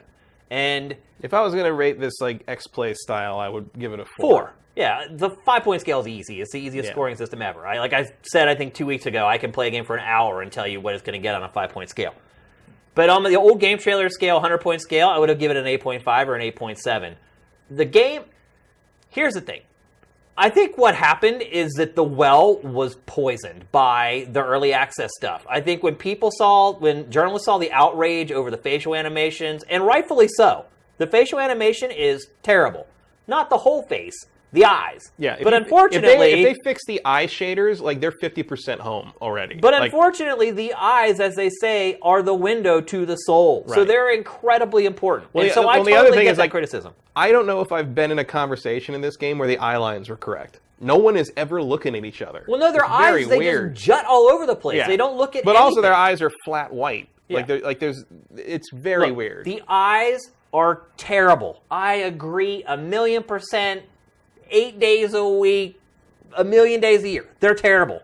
But it's not the whole game. It is just it's a figment of that game. But the game is freaking-gantic. It is, and every single element of it has a serious flaw. Like, that's my problem with it, is like, it's not... A serious flaw? Absolutely. Oh, I completely disagree with that. Well, completely disagree with that. Good luck, then, because the writing's not very good. It's not bad, though, either. But it's not very good. What standards? Are you applying this to a movie standard or a video game standard? Applying it to Mass Effect standards. Just so for starters. That's what I want to get at. People are reviewing this against the old Mass Effect games instead of just looking at it as its own thing. It's not its own thing. It's Mass Effect Andromeda. If they wanted to be its own thing, they shouldn't have called it Mass Effect. But look, if they reviewed it as its own piece of content instead of comparing it to the first 3 Mass Effects, it would not have the same score as these games. It would not. Can you deny that it is not leaps and bounds better than these games. Well, I don't think that even explains the scores. I don't know what's happening with the scores there. Because, look, like I said, I like it. I don't love it. It falls drastically short of the previous 3 games. But I don't think drastically. I don't agree with that at all. I don't. Look, I couldn't even finish Mass Effect 3. I never finished it. I got halfway through it and got bored out of my mind and stopped. I got to level 15 and never went back to it. Right. I like this better than Mass Effect 3. I don't like it better than Mass Effect 2. Definitely not, because to me, Mass Effect 2 is the best in the series. Mass Effect 2 is the pinnacle, for sure. In Mass Effect 1, I feel like they're kind of on par. In fact, I feel like this game is kind of like them starting all over, and it feels like Mass Effect 1. The one thing I would say is that there's really nothing innovative in this game. I mean, they don't really do much of anything new or anything that no other game has done. And that's where I come down the hardest on it, is that it is rote. It is kind of a paint-by-the-numbers Mass Effect game. But one thing has been drastically improved, and that is the combat. The combat in this is way better than any other Mass Effect game. Like, way better. It's not even in the same league as the other games. Like, mostly. I always felt completely detached from the combat in Mass Effect. And some people prefer that because that gives it, like, more of an RPG vibe. There's no doubt that this is a third-person shooter with RPG elements versus being an RPG with third-person shooting elements. Well, I think that's, as someone who prefers, but also that's the direction the series has been going the whole time. I mean, this is a very natural evolution of what they've been working towards, I think, the whole time. And I've never hidden that I'm a gameplay-first guy. I say it all the time, a million times, and I'll probably be that way until the day I die, because what you do, gameplay is what you do the majority of time you play a game, and so I place a greater emphasis on that, and the combat in this game is awesome. Look, the first few hours you play it, the cover system, definitely a problem. Until you figure out how it works. You have to have your weapon drawn before you go into cover. I'm well aware of that. I still think it blows. Like, I don't like the auto cover in anything. But this is not specific to this game. Look, Let me choose when I go into cover. I agree. I would have preferred if there was a cover button. No doubt about that. But after I played it for a while, I mean, it's functional. It works. I don't have issues with it now. And beyond that, I do think the shooting, the actual moment-to-moment gameplay is better than the other 3. Yeah, it's freaking amazing, dude. When you start mixing up your combos, and even when you're just playing with the AI and you're not playing with human people, like, they do combos with you. Like, when you freeze somebody, they'll shoot a rocket into it and explode it. Like, the AI does a pretty good job of, like, keeping up with the myriad options in the combat. And, like, as you get farther in... I did have to remove Cora from my party, though, because she kept getting in my reticle. It wasn't her, though. That was just luck. It wasn't just because of how she is. Because I played with Cora the whole game. I've never got rid of her. Every single time she kept jumping in my... It was always the last shot to kill a guy. And suddenly she's like, oh, here I am. So I took her out, and I haven't had that problem since then. Because she does the Vanguard, like, charge thing. She jumps on, because I played that character in Mass Effect 3 for the first time. But it just gets in my way. She's been my partner the whole time. I like her as a character. I've shuffled everybody else in and out, but I've kept her on my party the whole game. And I see a comment here. Combat is not what sells a Mass Effect game, though. What does? The story. The story is not bad. The story, actually, you don't even know how good the story yet is, Matt. So you should not pass judgment on it yet, because you have not got to the point where shit happens yet. Okay, well, you're see, for that, because I'm almost 15, 20 hours into this thing. And I agree. It shouldn't take that long. You're in Final Fantasy 13 territory now. It's like, oh, it gets really good 30 hours in. Well, you mean 15? 13. Oh, 13. Yeah, we're 13, like, once you got through the whole thing, got the Grand Pulse, everyone's like, oh, no, it's really great after that point. I'm like, okay, well, that's 30 hours. Like, what are you doing? Certainly, it's not that bad. Yeah. Look, I agree with you. Like, it shouldn't take forever for the story to get good. Right, and here's the thing. Like, there are some interesting characters in here. Like, for the most part, I like the new squad mates. Are they on par with the original Mass Effect trilogy? No. But the thing is, most of the characters that I love, I was going to say people love, but I'll just say I love. Have you filled up your party yet? Yeah. Okay. Most of the people that you love in the original Mass Effect trilogy, Mass Effect 2 made those characters you love. Yeah. Like, even the characters returning from Mass Effect 1, it was Mass Effect 2 that made Garrus the bro that, like, everybody loves so much. And I like the characters in this, though. But I feel like they all have a bunch of levels to them, and, like, the more you get to know them, the more you start to uncover that stuff. But here's the thing. Like you say, there's not really any... it's not doing anything particularly innovative or new. Yeah. Everything this game is doing is a solved problem. And I don't know why it has so many problems with things that are solved problems. Oh, it's obviously been released before it was done. But it it's took been 5 years. No, the studio could not get the game done. And let's not forget, first off, like all I like the planetary exploration. You know, I will say, if you take the character animations out of the equation, it's a beautiful game. The planets are amazing. Well, I mean, the performance isn't great. No, it stutters a good bit. It does stutter a lot, but it's not a Zelda game, so it has to get docked for that. Right. Yeah, I mean, there's another. It runs better than Zelda on my Pro. I'll say that. Even on my base PS4, it runs better than Zelda. But landing on a new planet is really cool. Like seeing what each planet is like, the and art the in this environments game and all that. is It's very good. incredible, man. Like freaking incredible. Like every planet, I'm excited to get to the planet just to see it. But the other thing that keeps grinding away at me on it is like the planet gameplay. When you get to a planet, you get there. There's the map. It's literally a reskin of Dragon Age Inquisition. I never played Inquisition. Inquisition is exactly this. You get to a map. It's a big open area with like various places to go. You find optional places to see. You set up forward bases. You pick up ammo out of like automatically out of little crate things. You find resource nodules that you then. It's literally a mod of Dragon Age Inquisition. And So why is that a bad thing? It's a bad thing because why couldn't you come up with something like that was more Mass Effect? Every game does this stuff though. You can't just say that it's the same as Inquisition. Okay, well that's not an excuse though. That's just an explanation. You're holding it to the state. Look, I'm not saying it's a 10. I'm saying it's a great game, and people are saying it's not. It's not a great game. It's a good game. It is a great game. It's a good game. You're crazy. No, I'm not. You finish the game and you come and talk to me that. Gladly, because I've been playing it for long enough to know what I'm talking about. And I played Dragon Age Inquisition to the end, and I've already played all this shit. No, I'm not. Game. It's a good game. It's as far as I'll go with it. You haven't finished it. Don't care. What do you mean you don't care? I've played 700 hours of Mass Effect. This is Mass Effect Andromeda. This is another game. It's a lesser game compared to the other games. And if I wasn't already committed to it, I would probably stop and play something else right now. No, I'm not, dude. You are, yeah. Like, I'm sorry, my standards for story is higher than yours. Like, You don't even know the story yet. You've played 15 hours of the game. I'm pretty sure I know the premise of Mass Effect Andromeda. You know the premise. You don't know what happens. Well, I can't wait to find out all the horrible line reads and mispronounced things and terrible voice direction that tells you the story. You're completely over-exaggerating. No, I'm not. Yes, I have very rarely seen such bad delivery. There's bad performances in this game all through. I completely disagree with that. I completely disagree. I think the writing is bland. Writing's bland and the performances are bad. I disagree with that. I think the voice acting is great. Dude, the voice acting is like they use the rehearsal tracks. Like there's some bad stuff in this, especially the third tier, like the tertiary characters. I went up to a bartender that I had to do a side quest for and gave them like the item, and this was literally the line read.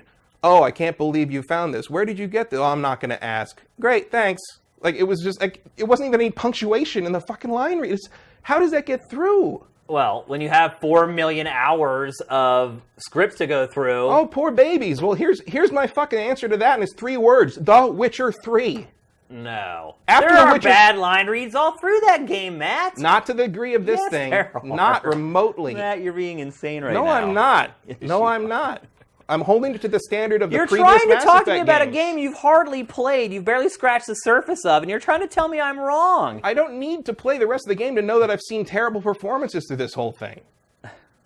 And on top of that, you're dealing with these things where like it feels like they didn't even touch the conversation animations or the conversation camera work, especially. No, I'll say the conversation, and that's the other thing. Like the there's no work put into that, and probably because they had no time. Right, so I don't think they wanted to ship the game like that. I'm not saying like lazy developers or anything. Let's go back to the facial animation because this is what poisoned the well for this game with all the journalists and for everybody pretty much is the facial animation.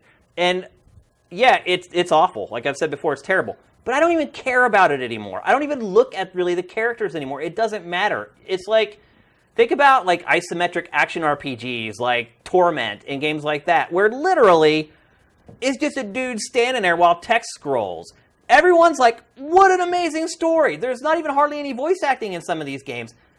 This game has a good story, and you're going to get to the point where you're going to admit it. I tell you that right now, and when you do, I hope you will apologize, because the story gets really good eventually. And you're right, it's dumb that it takes so long to get there, but it gets there. Shit happens that you will never see coming, and then more shit happens that you will also never see coming.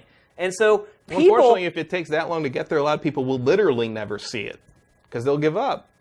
They shouldn't. Because I don't think Mass Effect stories before were good. And also, I don't think facial animation has ever been good in Mass Effect. The characters... It was better than this. I'd agree with that. But it still was not and good. And Dragon Age Inquisition was way better than this. But it still was not good. But I feel like Mass Effect has got to pass on a lot of shit for a long time. Mass Effect 3, the last Mass Effect game was half a decade ago. Yeah. You got to keep with the times, man. Like, Inquisition did make a few steps forward, but this game takes those steps back again. Like, Inquisition looked better than this.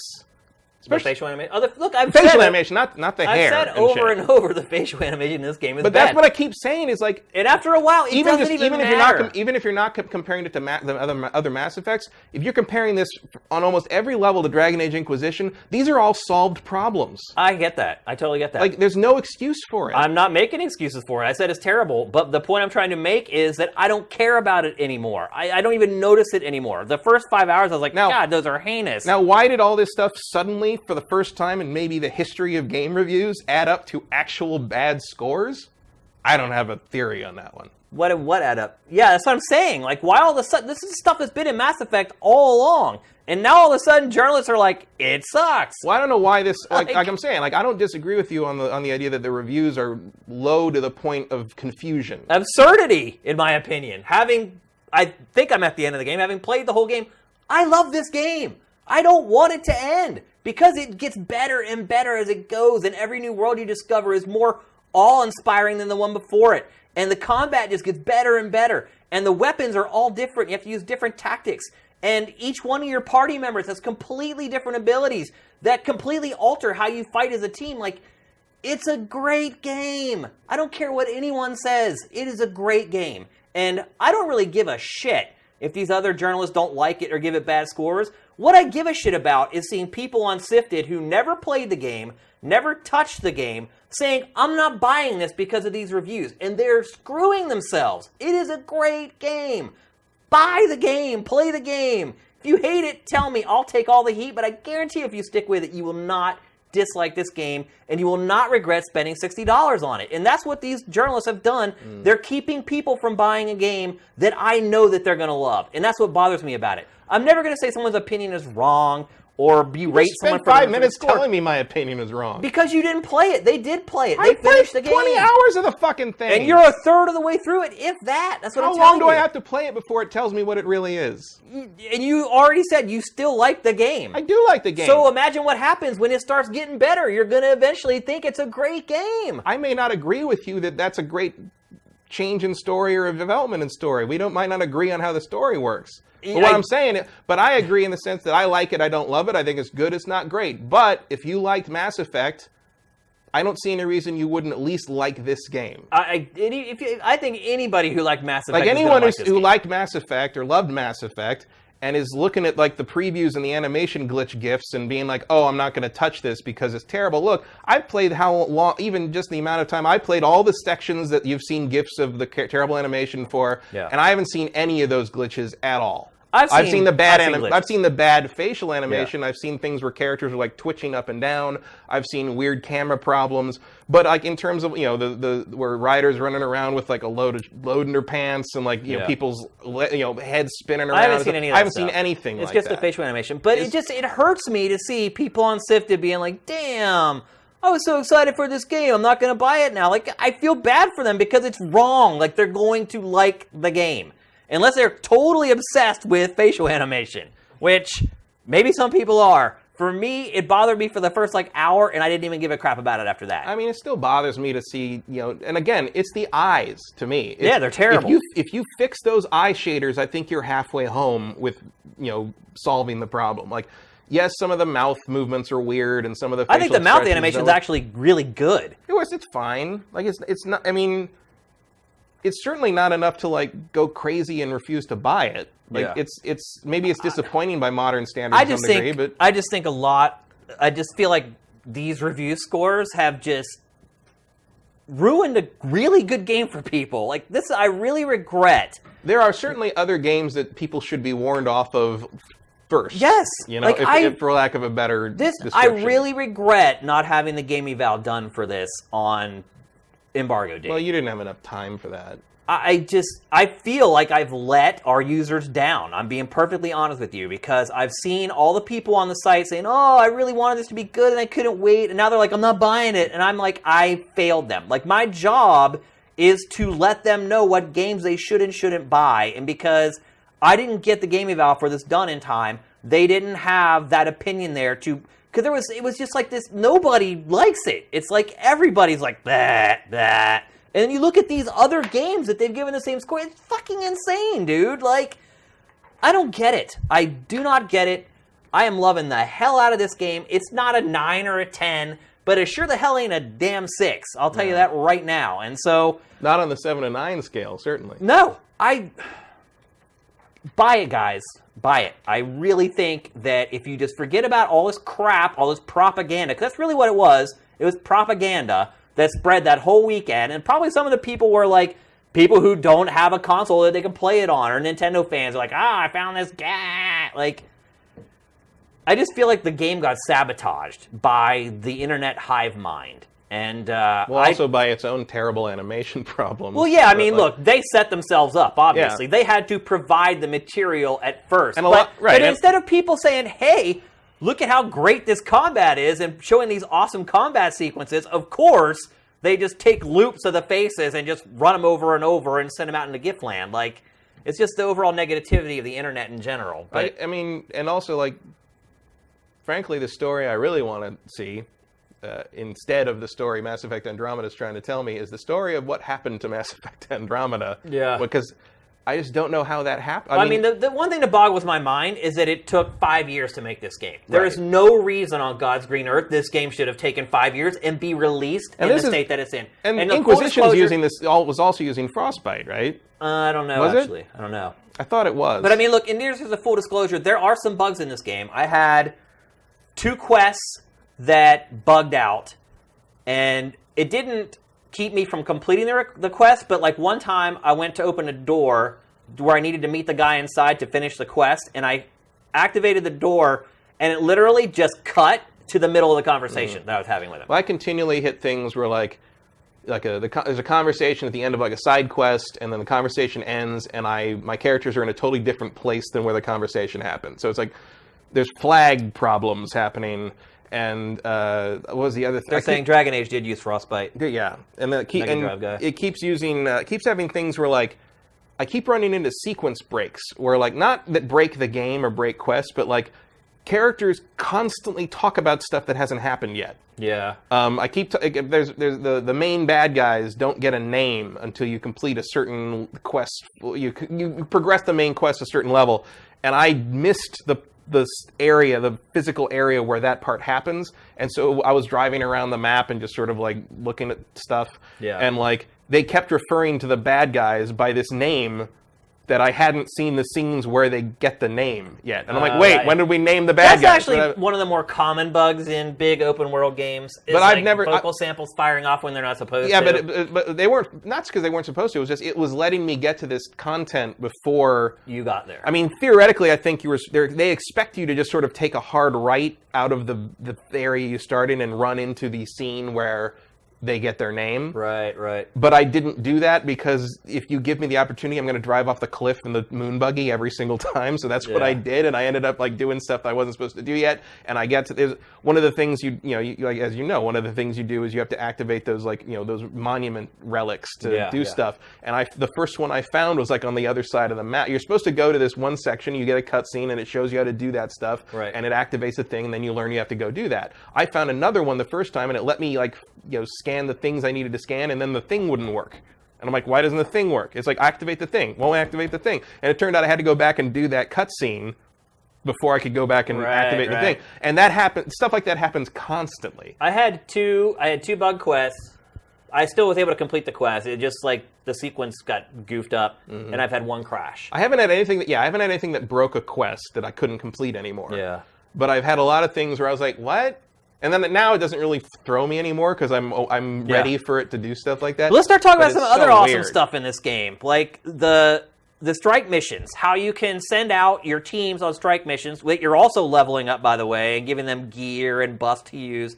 Or you can go play those strike missions yourself and complete them, because some of them are like more difficult. It'll tell you like the percentage chance of your team completing the mission. And so if the reward is something that you really want, you don't want to screw it up, and the XP that your characters get for doing these is like huge. You can go in and play through them yourself to make sure that you complete them to get the points. They just launched today the first Apex mission, which is a lot like, what's the thing in Hitman? Oh, the targets of opportunity? There's some other phrase for it. Elusive targets? Yeah. It's just like the elusive targets. It's these special missions that they give you that you can go online and play, and they're only available for like a limited time. And the first one of those launched today.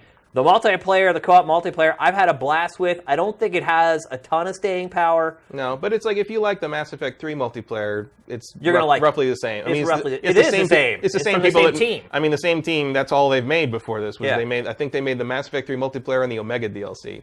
And the systems in this game run so freaking deep. It's like the typical gameplay loop is you go out, you complete a mission, you come back, and then you spend almost as much time just managing everything, which is typical for Mass Effect. So if you're familiar with that gameplay loop, that's how it works. You do your mission, you come back to the Tempest, which is your ship, and there's a great fast travel. AKA the Normandy with a different paint job. Yeah. And look, the fast travel system in it is great. The waypoint system in it is great. I've never felt like I've wasted any time like wandering around not knowing what I was supposed to do. The game messages it great. The progression in the game is great. All identical to Dragon Age Inquisition. Yeah. So at least it's good though. I mean, they used a template for it. And again, while it is identical to Dragon Age Inquisition, aside from the shooting game, like the concept of basically, I'm going to automatically be more interested in Mass Effect because I'm more interested in astronomy than I am in wizards. So, like, the premise of Mass Effect is more appealing to me by default. So, right. So while it is a little annoying to me that I'm just like, this is a reskinned Inquisition, and like even if it's one of the, you didn't play Inquisition, so one of the early on, like the funniest things was like the first major location you go to is called the Hinterlands. And you can spend like 10 hours in the Hinterlands doing side quests, and I mean, you can be there forever. People thought that was the whole game, the whole map. There are so many quests in this game. And so one of the memes for Dragon Age Inquisition early on became "Leave the Hinterlands," because there's a whole game out there. Like people thought the Hinterlands were so big that people thought that was the whole game. That was the map. Yeah. And so early on, and like the first day, basically. Yeah. And so they figured it out. It became "Leave the Hinterlands." So Mass Effect, I noticed this one.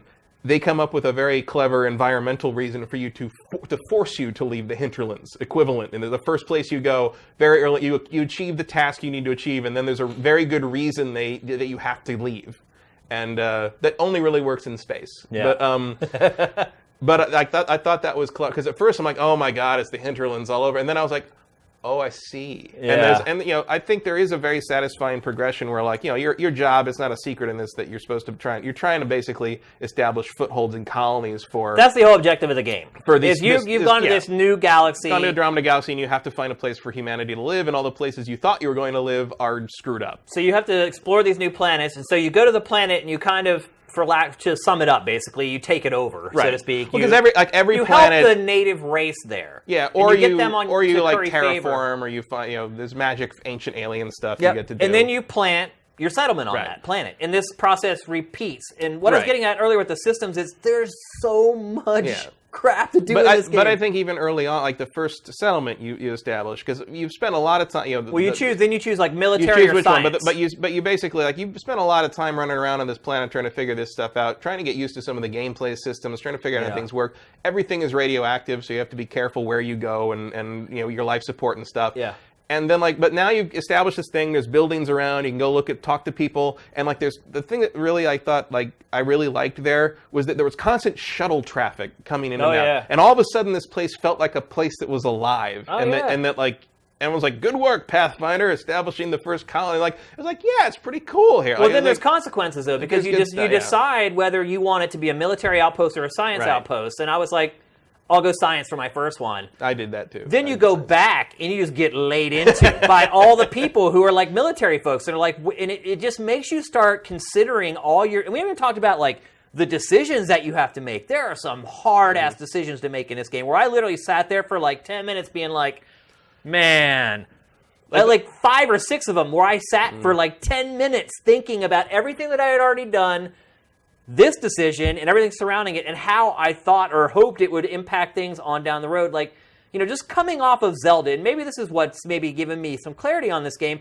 Coming off of Zelda, a game that everyone gave perfect 10s to, it's like, this game does so many things better than Zelda. Other than, what Zelda does better than this game is, it's the way the world interacts with everything else in the world. So, like, I don't know if you've seen some of the videos lately of Zelda where people have, like, attached those balloons to rafts and then flew to, like, Hyrule Castle. Like, that's where Zelda excels. But all the other RPG stuff, Mass Effect wipes the floor with it. I mean, it's not even close. Like, you're just talking about, like, the weather systems, and there's, like, the same thing in this. Whereas they were a complete annoyance in Zelda, at least to me, in this, it's, like, perfect. Like, it's this... Except the fact that it rains in your helmet.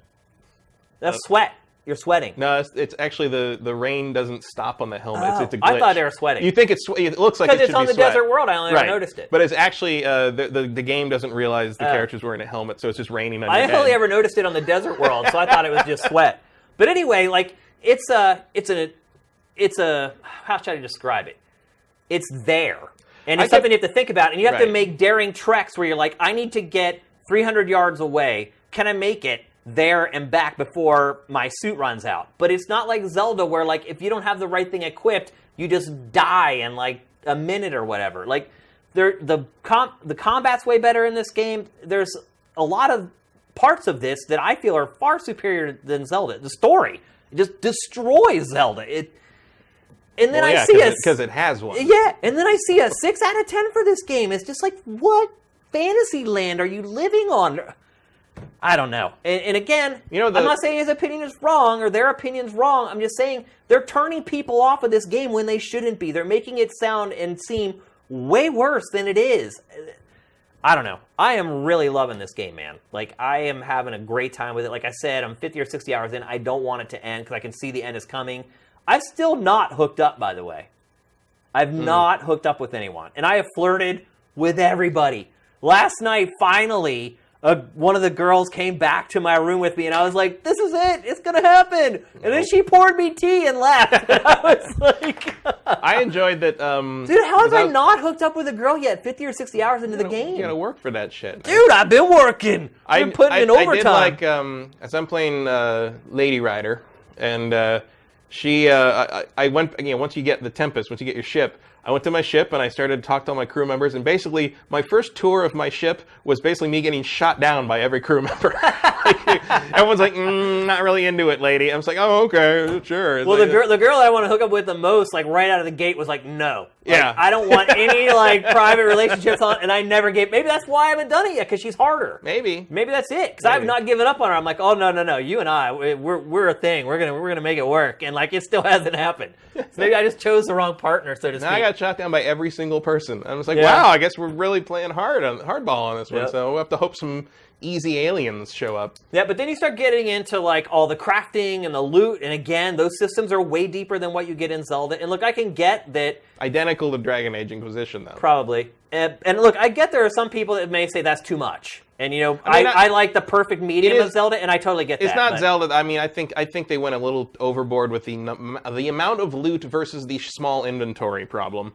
I feel it's silly that I'm spending cryo points to get a decent amount of inventory for all the mods I keep picking up.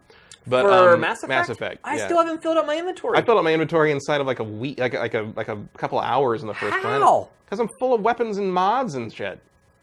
Can only hold 50 things. Dude, I still haven't filled my inventory. I don't know how. I'm 60 hours into the game, and I pick up everything. I don't know how you haven't. I don't know how you filled it up in 2 hours. That's I'm insane. constantly selling stuff off and deconstructing things. I haven't sold anything or deconstructed anything. See, I don't know what you're doing there. Like I'm constantly full of stuff. I am completely baffled by that. How is that possible? I don't know. I'm picking up shit. I pick up everything. Everything. I loot every enemy. Because the thing, like, inventory space is not taken up by like crafting materials. Inventory space is only taken up by armor pieces, weapons, and weapon mods. Those are the only things that take up space. Right. But I find tons of weapons and tons of weapons. Yeah, so do I. But I've not filled it up. No, I keep filling it up. Wow. I don't know how that's even possible. I was when I went to the first planet after the main. You play games differently than me though. You're probably doing a ton of exploring. Oh yeah. See, I don't do that. I'm just trying to get through the damn game. I mean, on one hand, yeah. You may never finish the game if you keep doing that. On one hand, the research and development stuff, like I understand why people are like, oh, it's too many things. But look, what do you do to get the research and development points? You scan things. Right. So what am I doing all day? We didn't even talk about the scanning. I scan the shit out of stuff. And that's another part of it I like. I like how it gives you like that little bit of a Metroid Prime vibe to it. There's lots of quests where you become like a detective, so to speak, and you have to kind of like sometimes you have to follow like conduit lines through the environment to try to figure out where they lead. You have to follow footprints or blood. Like it adds kind of that whole other investigative element to it. Like I just. I really like this game, and it's actually the scanner is actually part of one of the few times I really felt like the game came alive in the way that I was hoping it would as a Mass Effect game. Yeah, was you end up on basically you're not taken prisoner, but a group of aliens are like they don't trust you, so you have to go see their leader, and they're like, don't walk around, don't look at things, don't wander off the path, just come with us and come here. Yeah, and you've got armed guys following behind you, and everybody's like all the police guys are like watching you. And at one point, I'm like, oh, I saw like a plant, and I'm like, oh, I wonder if I can scan that. So I pulled out my scanner, and all of a sudden, 14 laser beams are on me. And I was like, they're like, put it away. And my character's like, it's just a scanning device. And I'm like, oh, that was really cool. I was like, wow, it was like they reacted to me. I've had tons of moments like that. But it's like, but stuff like that is very few and far between for me. And usually I was surprised how big of a deal scanning is in this game. Oh, it's a lot. I mean, I think I called that out when that first big trailer came along with the scan. I'm like, oh, we're in trouble because I'll scan everything. Oh man, there's some stuff I feel like I should be able to scan that I can't. But I go into every room and the first thing I do, turn on the scanner. Oh yeah, you have to. You have to because that's how you get a lot of the loot. Yeah. I mean, we didn't even talk about the crafting system. How you have to get the blueprints and then you have to make sure you have enough of a certain whatever to develop the blueprint. Then once you develop the blueprint, then you actually build it. You have to make sure you have all the resources to build it. Like the systems in it are just so deep and it's a refined version of the same thing in Dragon Age Inquisition. It's just that finding the blueprints and kind of figuring out how that all works together is much more interesting in Mass Effect Andromeda. Okay. Because in Dragon Age, I should have played Inquisition. It sounds like Dragon Age, you basically just find blueprints or get them as rewards. Whereas in this. The way you get stuff seems a little more organic. Yeah. Ironically, because usually it's technology. Yeah. Whereas in Dragon Age, it was literally organic. Yeah. And so, I mean, look, we gotta start wrapping it up because we're hitting the 3-hour mark. But in short, I get the criticisms. I don't disagree with any of them. The facial animation, definitely a problem. Definitely frame rate issues here. But I feel like they're focusing on, like, a speck of sand in an hourglass and just saying, man, there's the one black speck of sand in that hourglass instead of saying, look at all these other tan pieces of sand. Like, I don't know. Maybe it's priorities. Maybe. I mean, I don't see why it's getting as slammed as it is, but I do think that presentationally it is deficient in almost every imaginable area and in ways that are not excusable for a modern, not just a modern action RPG, but a modern BioWare game, because these are solved issues in BioWare games. Yeah. And I'm not going to freak out that the facial animation isn't fantastic because it never has been in BioWare games, even in Dragon Age Inquisition, but it was better than this.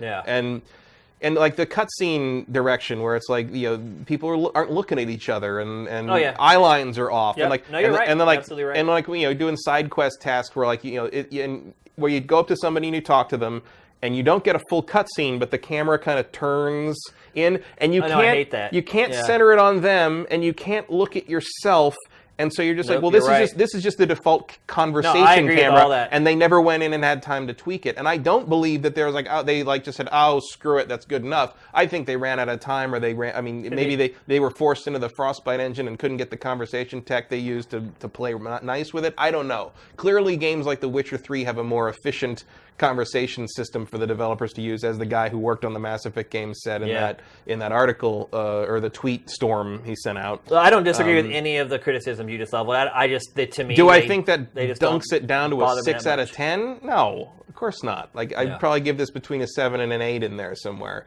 so far. Is it as engaging as the other?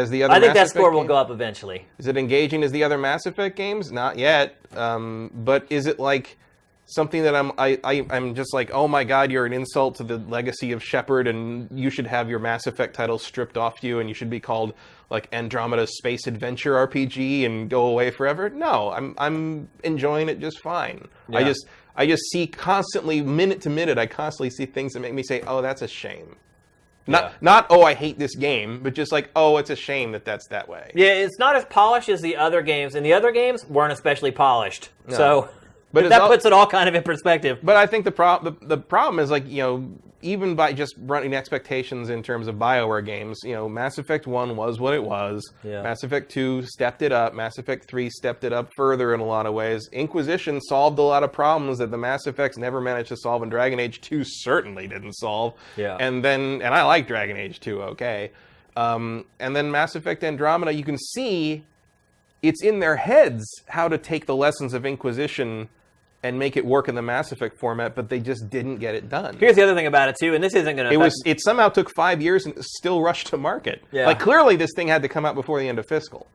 Like, I think you're dealing with without that. A doubt. Oh, for that, without a doubt.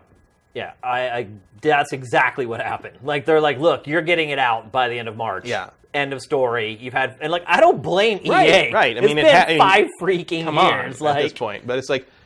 It just feels like this is, it's so by the numbers in terms of what a BioWare game is and expected to be outside of the shooting. Well, I think what happened is the one thing that is really different from the previous games and the previous BioWare games is the shooting gameplay, and that really works. Yeah, it does. It's like, it's weird. Well, I think what happened is Mass Effect used to push boundaries.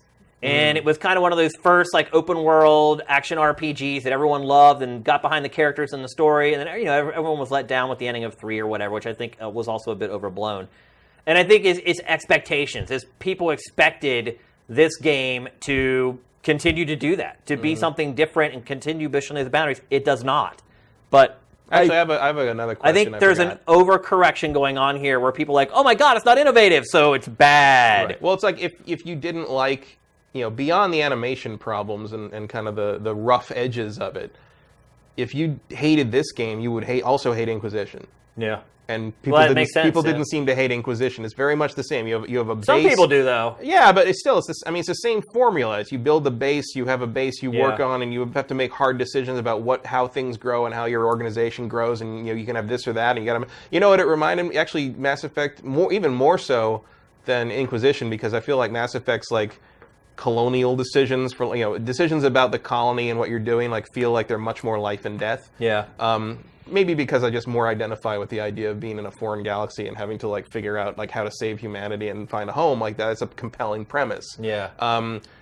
It felt like what Fable 3 was trying to do. Remember when Fable 3 tried to do all those hard decisions with keeping your promises, and except it didn't really work. It felt like it really didn't work at all. This is like that idea, but taken to a level where it actually does work. Here's the other angle of this too, and look, this isn't going to affect my game eval score. I evaluate what is on the product I am given, but a lot of the stuff that people are that are complaining about, it's going to be fixed. Yeah, I think so. In 2 or 3 months. I hope. It will. I mean, with 99% certainty. I mean, I'm hoping it's a situation where it's yes, you have to have it out before the end of fiscal, but by fall you'll have this in ship shape. And again, I'm not taking that into account when I score it for the eval, but I'm telling you, in a few months' time, it's going to be like Fallout New Vegas. Fallout New Vegas, when it launched, was a piece of crap. It had all kinds of problems. Now a lot of people consider it one of the best Fallouts ever. So, a lot of the issues I feel like people have been harping on, you have to downgrade it because you don't know. You don't know for sure that BioWare is going to fix any of this stuff. They could fix none of it.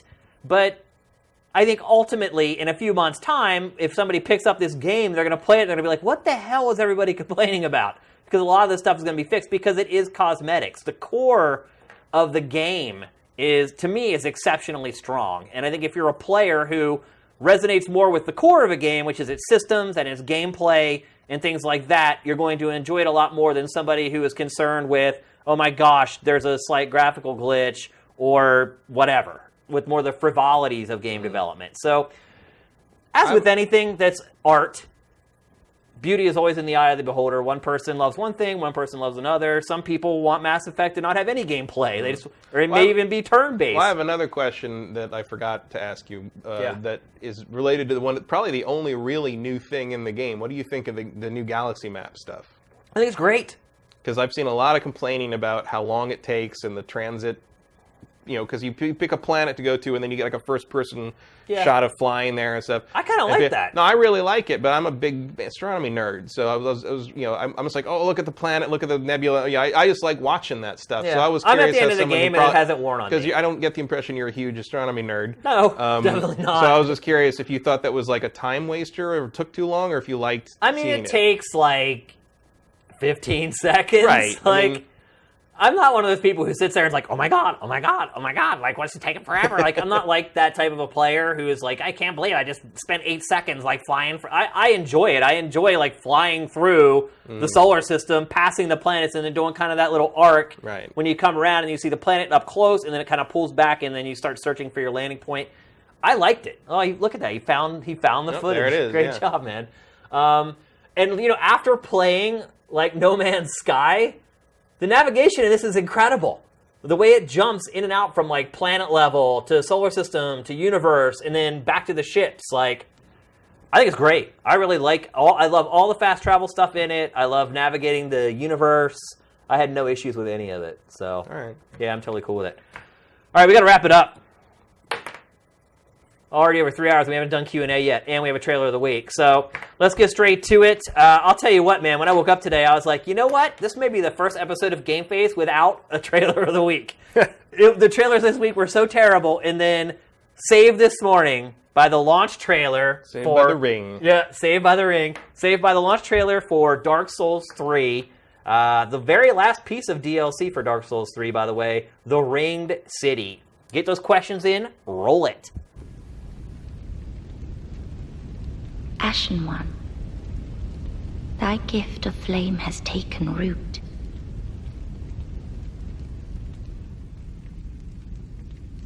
And Uncle Gale will soon bring the pigment. Pigment. Colored like the dark soul of man.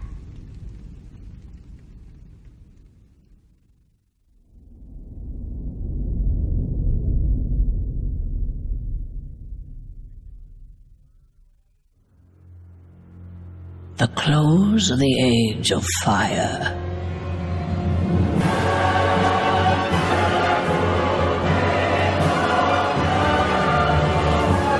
The Ringed City is said to be at world's end.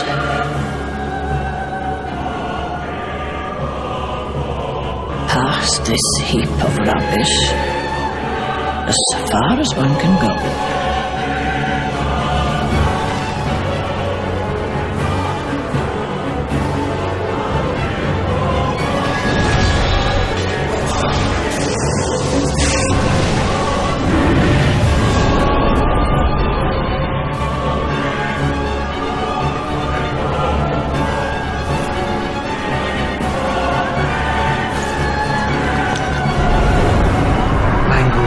From every age and every land. It actually sort of lends credence to the old rumors that the Ringed City rests below it all.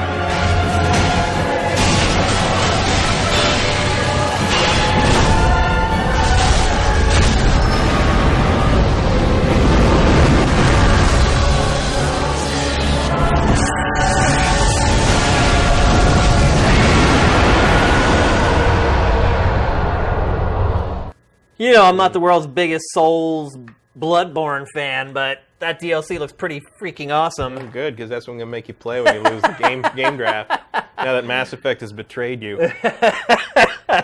Oh, man. Bring it on. I survived Bloodborne. I can survive anything at this point.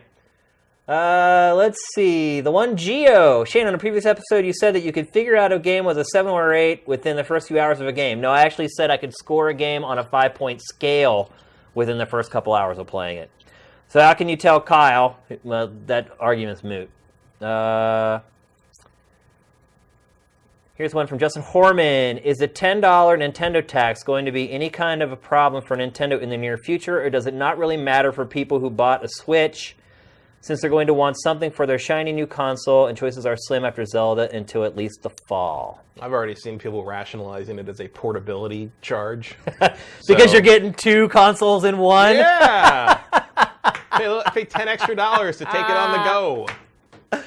Isn't it crazy how people can rationalize almost anything if it's something that they really love? Yeah. If there's something that they're obsessed with or whatever, like they can rationalize anything, no matter how insane it is. Like, just find some way in their mind to make it okay. Yeah, it'll definitely cause problems. I mean, it's just I don't think on its own it's a big deal. I think it's just one of those things that, like, there's this little pile of things that are starting to accumulate, and it's just another rock on top of that little rock pile. It's just, I guess the best way I could describe it is it's just not good. There's no way to spend an extra $10 for the same game as being good. But I also think that this isn't something that most players will even know exists.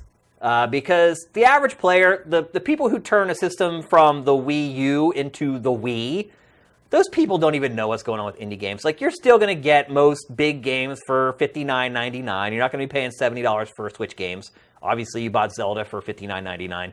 And most people, they don't dive deep into what's going on in the indie scene. They're going to buy Mario, Zelda, Metroid, Smash Brothers, and that freaking awesome Pokemon game that we were just dreaming about a little earlier. So, probably maybe a lot to do about nothing. I think it's more for people like us, for the core.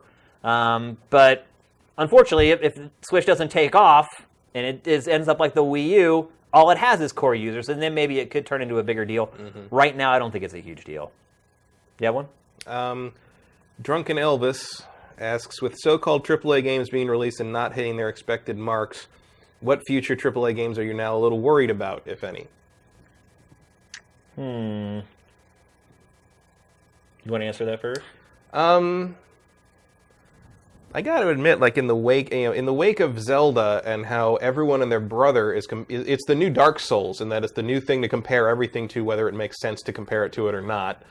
I've already seen people asking, like, well, in the wake of like Breath of the Wild, what should we expect from Red Dead Redemption 2? And I'm like, first off, it's amusing that you live in a world where Rockstar cares what anybody else does, ever. But I'm kind of interested, like, with, kind of the bar getting raised in the open world space by games like Zelda and Horizon, and to some degree Wildlands, if you're into the co-op thing, for sure. It makes me wonder if Red Dead Redemption 2, given that Rockstar tends to develop stuff in a vacuum to some degree, if Red Dead Redemption 2 will be up to snuff in that regard. Like, will it deliver new things? Will it deliver, like, innovation, or did it get leapfrogged by these games that seem to have done the open world thing so well? I mean, my instinct is that Rockstar will always know how to do that better than just about anybody else. But I'm just curious. I honestly can't remember the last time that Rockstar did something innovative, though. Yeah. They mostly refine their own formula. I mean, they're the best at what they do. Yeah. And I mean, look, they were the first. I mean, don't get me wrong, like, they were huge innovators out of the gate. Now they've kind of settled in. Good. Yeah. If the heist stuff had paid off and been exploited properly in the single player of GTA 5, which I don't think it was. I think it was a tease more than anything else. I feel like that would have raised that bar, but instead they shunted most of that to the online, and I feel like it was ignored to a large degree. I would hope. I mean, that wasn't the first time heists were in a game either. No, but they didn't innovate that, but they did. I would argue that they did it better than anybody else. For sure. So I'm curious to see if, like, Red Dead Redemption 2 keeps up with the pack, basically. I would not expect them I wouldn't to do bet anything. against them. I wouldn't either, but I would not expect Red Dead Redemption 2 to be especially innovative. No. I think Rockstar has got to a point where it's not a smart business decision for it to be all that innovative with its games. I mean, people have come to expect a certain level of quality, but they have certain expectations about what experiences they're going to get from Rockstar's games. And I think it would be dumb, and I think Rockstar is scared to deviate too far away from that. Look, there's a reason Grand Theft Auto 5 is still one of the top-selling games every month. There's a reason it has sold so many copies. And I think once you get to that point where you just have this massive franchise, it's really hard to kind of deviate away from that pattern. Look, I would be overjoyed if Red Dead does something completely out of the box and something new. And like Matt said, I would never put it past Rockstar. But I would be really shocked if it does. I think I would just really expect Red Dead 1080p, 60 frames a second, with maybe a couple kinks to maybe how the open world plays out or something like that. I hope they prove me wrong, but I'm just going on my experience. And honestly, having known a lot of people who worked at Rockstar in the past, and kind of knowing how they do business behind closed doors. So I'd be shocked if it did something like that, but overjoyed at the same time. Mm-hmm. Beyond that, the other game I think I would not be totally shocked to see, not tank in this review scores, but underperform would be Crackdown. Yeah, I think Crackdown's going to do poorly no matter what. I've never been a fan of Crackdown ever. I really like Crackdown 1. I thought Crackdown 2 was underwhelming. I can't even remember why I didn't like Crackdown 2 as much as 1. Maybe because you realized Crackdown 1 was sucked at that point. No, I went back and played Crackdown 1 a couple years ago, and I still enjoy it. It's shallow but fun. Yeah, I just thought the whole game was just collecting orbs. I'm like, what the hell is this? Sometimes you hit somebody, And 2 I thought should have been more fun because it was co-op. But I remember playing it I was playing the first night with Morgan and Dembski, and there's a point in which I think it was Dembski at some point just goes, "This sucks." Like he was the first one to kind of broach it. Yeah. It's like, and I'm like, I don't know why I don't like this. Why is collecting orbs together not more fun? Yeah, it should be more fun together, right? So I'm a little worried about Crackdown. Okay. Although that predates all the great games from this quarter, if I'm being honest. Yeah. That's kind of cheating on that question. Yeah, a little bit. Here's one from Abusin. But by going by the pattern, the next Pokemon games would be Fire Red, Leaf Green remakes. Do you think that would make sense on the Switch with all the nostalgia Go has harvested so far? Also maybe with the Sun and Moon content, since both games reference each other heavily, or just Stars and Diamond Pearl remakes instead? I like the idea of a Fire Red, Leaf Green remake. I think that would be a very smart nostalgia cash-in, but I don't think it's necessary. It would, a Diamond, Platinum, Pearl, or whatever that is. Diamond, Pearl, Platinum, all right? They were Diamond and Pearl, yeah. Diamond, Pearl, what's the other one? There was a third one. Diamond was the third one. Pearl, Sapphire? No, that's Sapphire and Ruby. It's so hard to keep track of them. So I would just answer that with no. That would be a terrible idea because I can't keep track of all the Pokemon games already. I honestly have never played any of those remakes. I play the core first game, and then I never touch like the remaster ones or those remixes that they do. I played the remaster of, the remake of Gold and Silver were great. I know, I've heard, but it's like once I've already committed like 60 hours to a game, like I just can't go back and do it again. Yeah, but Gold and Silver made more sense, I think, at the time because it was such a formative game for a whole generation. That like started with Pokemon, because I remember that like people, it was like with us with Zelda, the first Zelda, where suddenly there was the second quest, like where you suddenly realized there was so much more game, and like where these kids had finished the first area, and all of a sudden the whole first game, the first original Pokemon was in there to go back and do as well. Like I totally see that as an amazing moment if you were that age. So yeah, totally.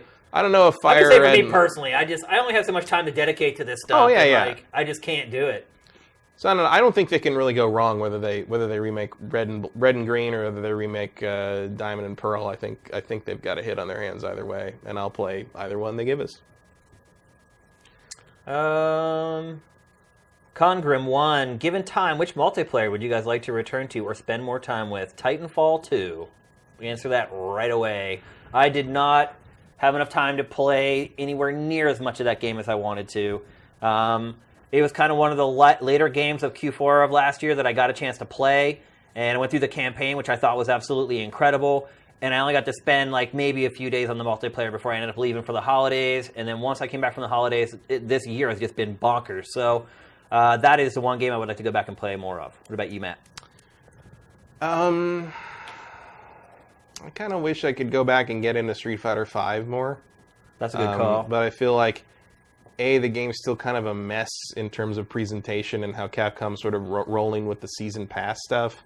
And B, the technology that the community has developed is so far beyond anything that I know how to do now that I'm kind of left in the dust. And I'm sort of just hoping that Marvel vs. Capcom Infinite comes out so I can start from zero again and moderately be successful for a week or so.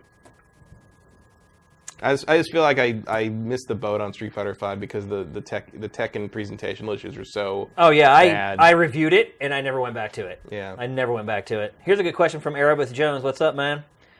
Should developers get credit for trying to push boundaries, but fail slightly when compared to other devs who play it safe?